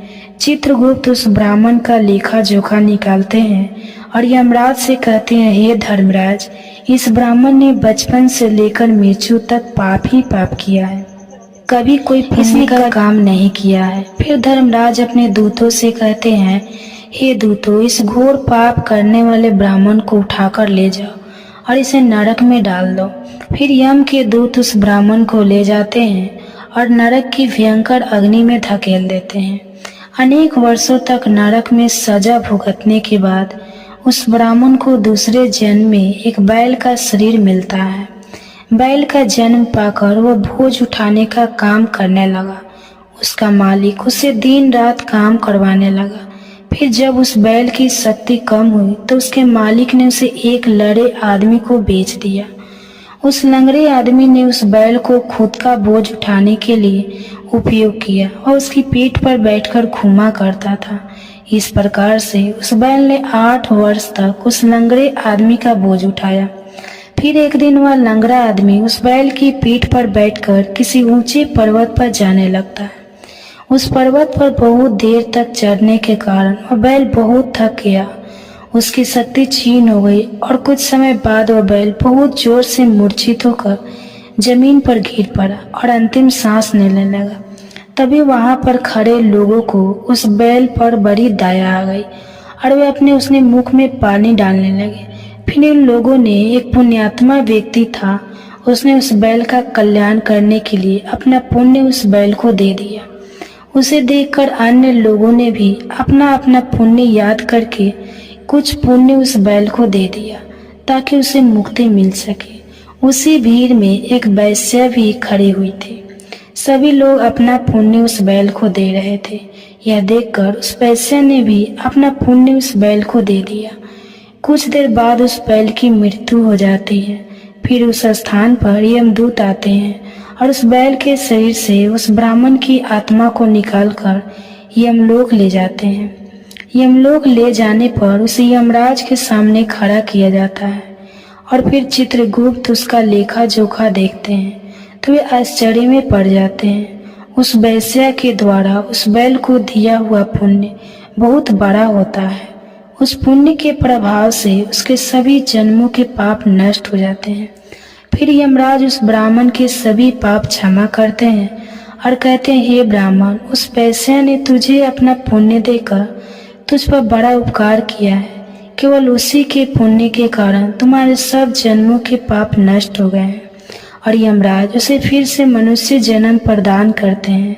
इस बार वह पृथ्वी पर आकर एक उत्तम ब्राह्मण कुल में जन्म लेता है। उस महापुण्य के प्रभाव से उसे इस नए जन्म में अपने पूर्व जन्म की बातें याद आने लगती हैं। जब वह ब्राह्मण बड़ा हो जाता है तो उसे याद आता है कि पिछले जन्म में जब वह बैल था तब एक वैश्या ने उसे उसका पुण्य दे दिया था। इसलिए उसके मन में उस वैश्या के बारे में जानने की इच्छा होती है और उस महापुण्य के बारे में जानने के लिए उस वैश्या का पता लगाकर उसे ढूंढते हुए उसके नगर में चला जाता है। और वैश्या बूढ़ी हो चुकी थी। फिर जब उसे वह वैश्या मिल जाती है तो उसके सामने जाकर उसे बार बार प्रणाम करता है और उस वैश्या का धन्यवाद करने लगता है। और वैश्या कहने लगती है, हे ब्राह्मण श्रेष्ठ, आप कौन हैं और किस कारणवश आप मुझ वैश्या को धन्यवाद दे रहे हैं? मैंने आपका कौन सा कार्य किया है जो आप मुझे नमस्कार कर रहे हैं? तब वो ब्राह्मण कहता है, हे माता, मैं वही बैल हूँ जिसे तुमने अपना पुण्य दे डाला था। अपने पाप के कर्मों के कारण मुझे पिछले जन्म में बैल होना पड़ा था। उस पर्वत पर जब मैं मर रहा था तो तुमने मुझे अपना पुण्य दिया था। तुम्हारे पुण्य के प्रभाव से ही आज मुझे फिर से मनुष्य जन्म मिला है। तुम्हारे द्वारा किए गए उसी पुण्य के कारण मुझे अपने पूर्व जन्म की सारी बातें याद है। किंतु हे माता, मैं आज यहाँ पर यह जानने के लिए आया हूँ कि तुमने मुझे उस समय पर अपना कौन सा पुण्य दिया था जिस कारण से मेरे सभी जन्मों के पाप नष्ट हो चुके हैं। मैं उस पुण्य के बारे में जानना चाहता हूँ। तब वैश्या ने कहा, हे ब्राह्मण श्रेष्ठ, मैंने तो अपने जीवन में कोई पुण्य के काम नहीं किए हैं, किंतु मेरे घर में एक तोता है जो पिंजरे में रहकर हमेशा कुछ बोलता रहता है, जिसे सुनकर मेरा अंतःकरण पवित्र हो गया। उसी तोते के द्वारा बोले गए मंत्र का पुण्य मैंने तुम्हें दान में दिया था। फिर वह वैश्य और वह ब्राह्मण उस तोते के पास जाते हैं और उसे पूछने लगते हैं, हे शुक, तुम कौन सा मंत्र बोलते रहते हो जिससे हमारे जीवन का उद्धार हुआ है? यह मंत्र तुम्हें किसने सिखाया और इस मंत्र का क्या अर्थ होता है? तब उस तोते ने अपने पूर्व जन्म का वृतांत सुनना आरंभ किया। वह तोता कहने लगा, हे ब्राह्मण श्रेष्ठ, पिछले जन्म में मैं एक ब्राह्मण था। मैं अपने ज्ञान के अहंकार में अंधा हो चुका था। मैंने कभी गुरुजनों का आदर नहीं किया, सदैव ही उनका अपमान किया। मुझे अपने ज्ञान पर इतना अधिक घमंड हो गया था कि जिस कारण से मेरा क्रोध बहुत अधिक बढ़ गया और मैं सभी से द्वेष करने लगा, अन्य मनुष्य को तुच्छ समझने लगा, विद्वानों का भरी सभा में अपमान करने लगा। फिर कालांतर में मेरी मृत्यु हो गई और मुझे यमलोक ले जाया गया। पूज्य जनों और गुरुजनों का अपमान करने के कारण मुझे तोते के कुल में डाल दिया गया और मेरा जन्म एक तोते के रूप में हो गया।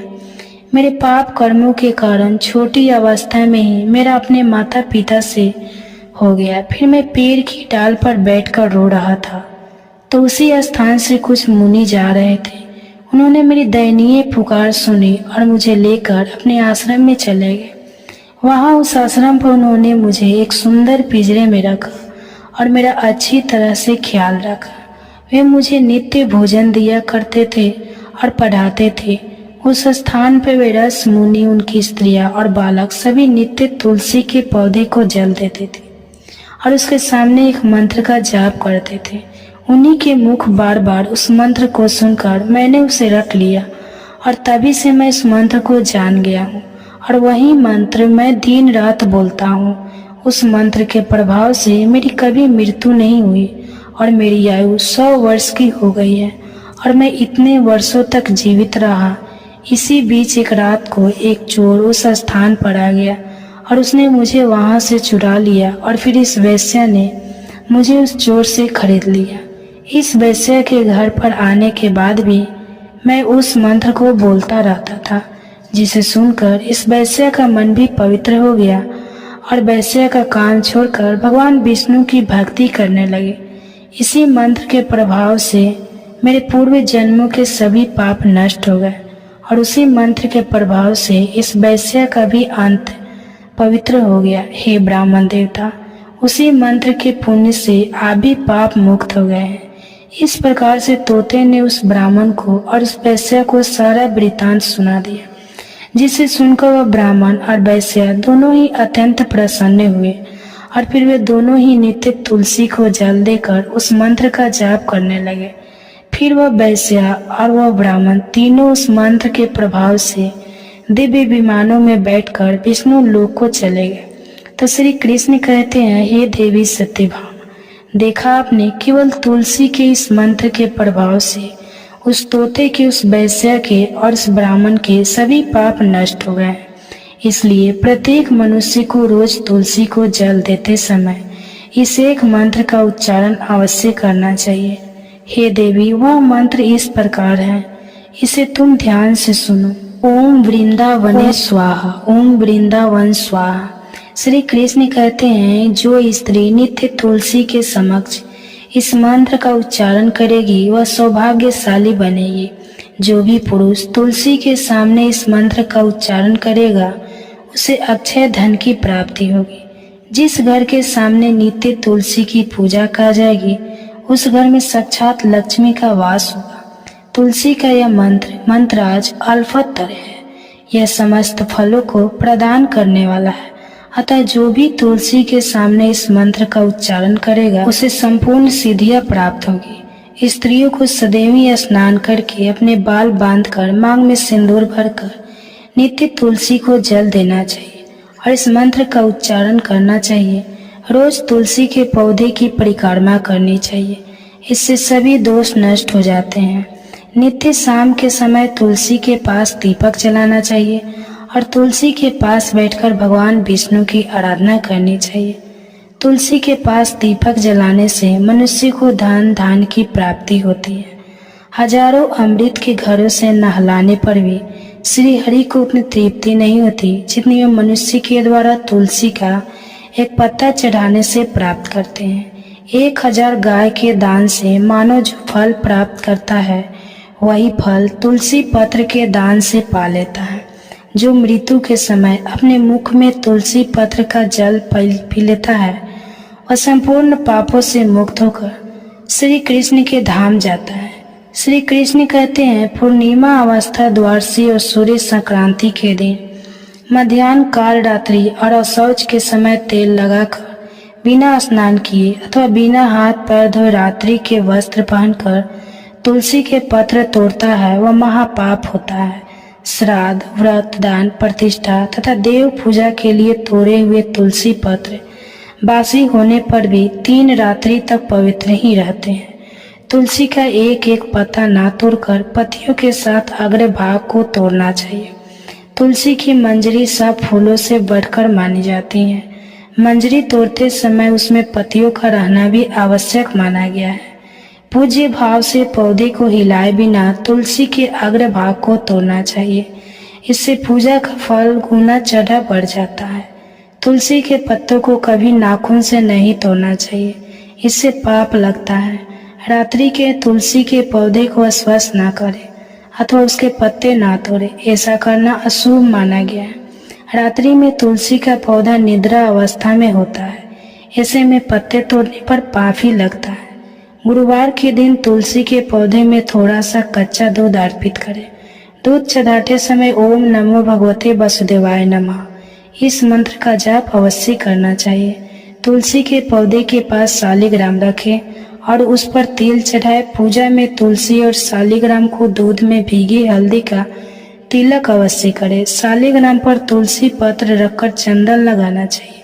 अगर कोई महिला मासिक धर्म से है तो वह तुलसी की पूजा ना करे।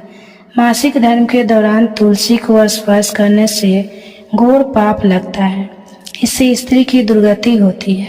तो दोस्तों, इस प्रकार से भगवान श्री कृष्ण ने देवी सत्यभामा को तुलसी को जल देने के मंत्र का महत्व सुनाया है। यह कथा आपको कैसी लगी कमेंट करके अवश्य बताएं। अगर यह कथा अच्छी लगी तो वीडियो को लाइक करें और कमेंट बॉक्स में जय श्री कृष्णा जरूर लिखें। बताया हुआ है। तो दोस्तों, इस उपाय को आपको कैसे करना है, कब करना है, कहाँ पर करना है और उपाय को करते समय आपको किन किन बातों का ध्यान रखना है, यह सारी जानकारी हम आपको इस वीडियो में देंगे। तो चलिए दोस्तों, उपाय को शुरू करते हैं। देखिए, यह दिन इतना खास होता है, इतना महत्वपूर्ण होता है। देखा गया है कभी कभी बड़े बड़े पूजा पाठ अनुष्ठान से जो मनोकामना पूर्ण नहीं होती है वह सोमवार कृष्ण जन्माष्टमी के दिन एक छोटे से उपाय करने से ही आपकी मनोकामना पूर्ण हो जाती है।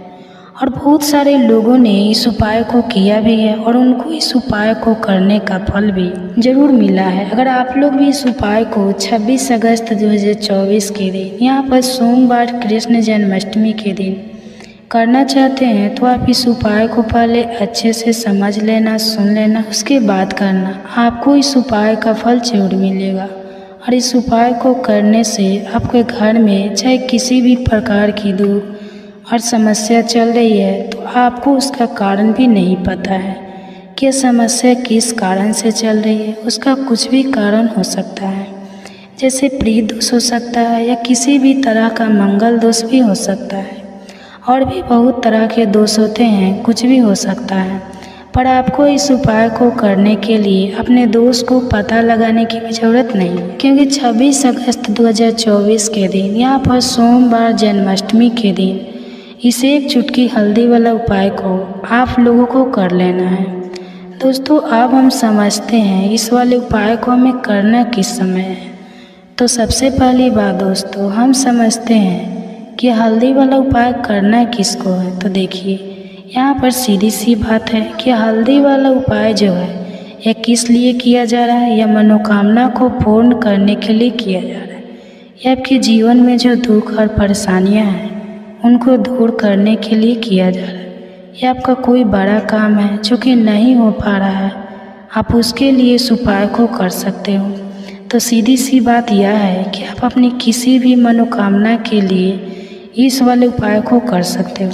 तो यह उपाय वह व्यक्ति कर सकता है जिस व्यक्ति को अपनी किसी भी प्रकार की मनोकामना भगवान शिव जी से पूर्ण करवानी हो। और अगर कोई भी माताएं बहनें जो है अपने घर की सुख और शांति के लिए, घर में धन समृद्धि को बढ़ाने के लिए यह वाला उपाय करना चाहती हैं, तो घर की जो बड़ी माताएं बहनें होगी वह इस हल्दी वाले उपाय को विशेष रूप से करें, क्योंकि माताएं बहनें घर की लक्ष्मी होती है। और जब घर की लक्ष्मी कोई विशेष उपाय करती है तो उसका फल ही बहुत जल्दी मिल जाता है और बहुत बड़ा होकर मिलता है। अन्यथा इस उपाय को कोई भी व्यक्ति कर सकता है, चाहे वह बड़ा हो, चाहे वह छोटा हो, चाहे वह बच्चा हो। जिस व्यक्ति को यह हल्दी वाला उपाय समझ आ गया वह व्यक्ति इस हल्दी वाला उपाय को जन्माष्टमी के दिन जरूर करे, क्योंकि उसको इस उपाय का फल बहुत ही जल्दी मिल जाएगा।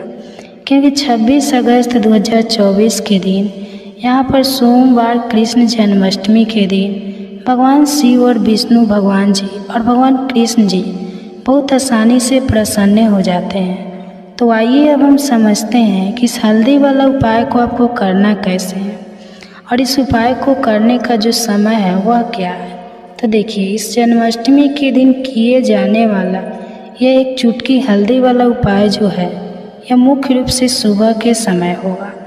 आपको कोशिश यही करनी है कि सुबह के समय हम इस हल्दी वाला उपाय को कर लें। पर किसी कारणवश अगर आप सुबह इस उपाय को ना कर पाओ, आपको कहीं काम से जाना हो या किसी और काम की वजह से आप उपाय को ना कर पाओ, तो आपके पास फिर दूसरा मौका रहेगा जो कि शाम के समय का रहेगा, प्रदोष काल का रहेगा।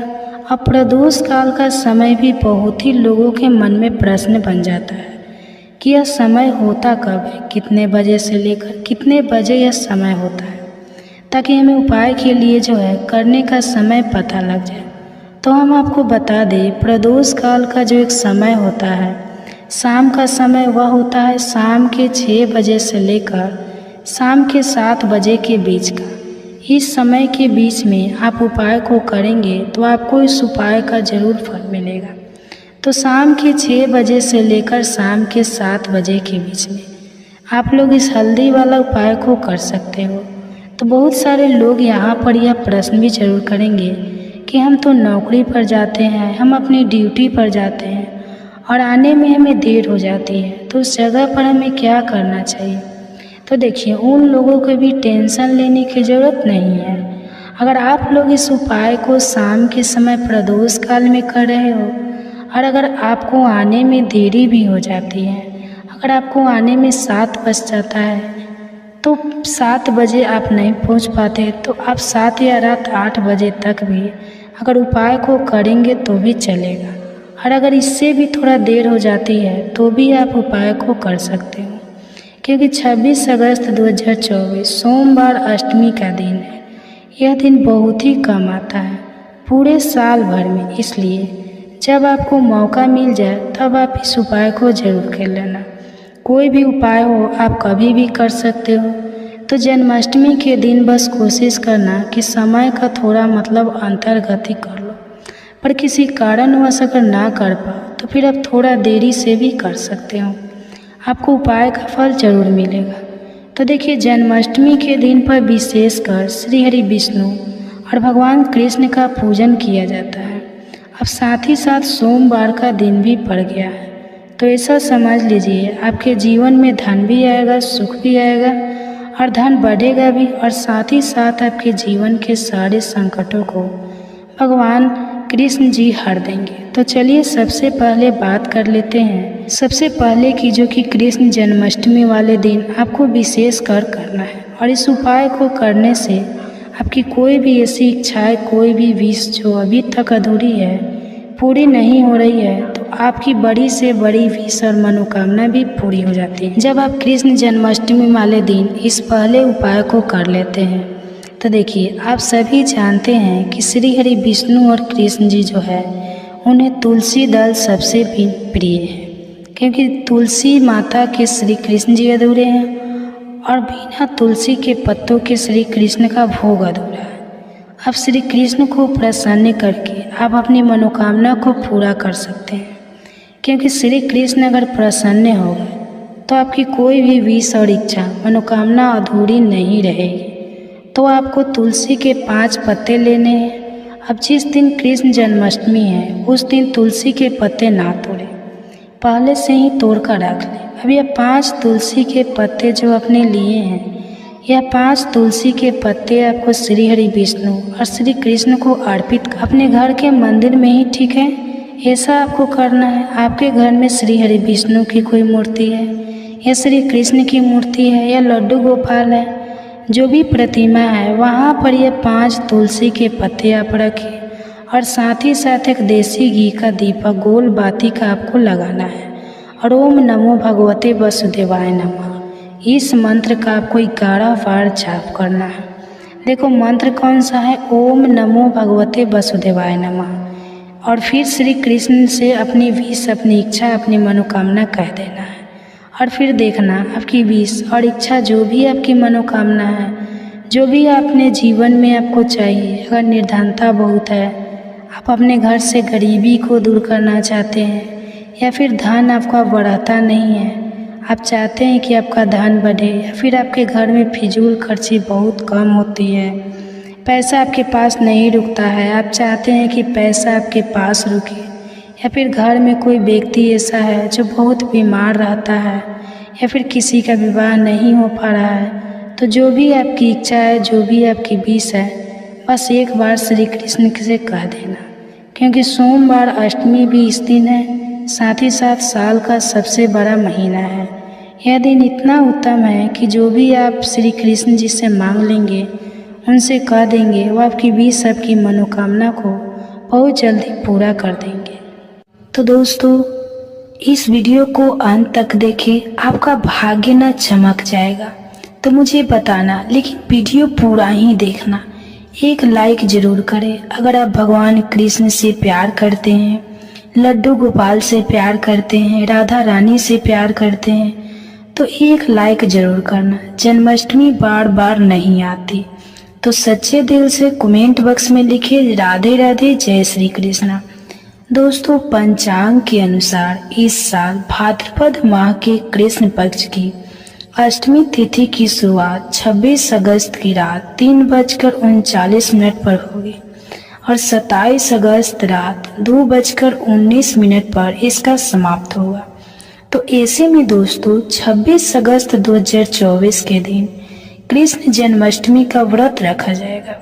तो हर साल भाद्रपद मास के कृष्ण पक्ष की अष्टमी तिथि को कृष्ण जन्माष्टमी के रूप में मनाया जाता है।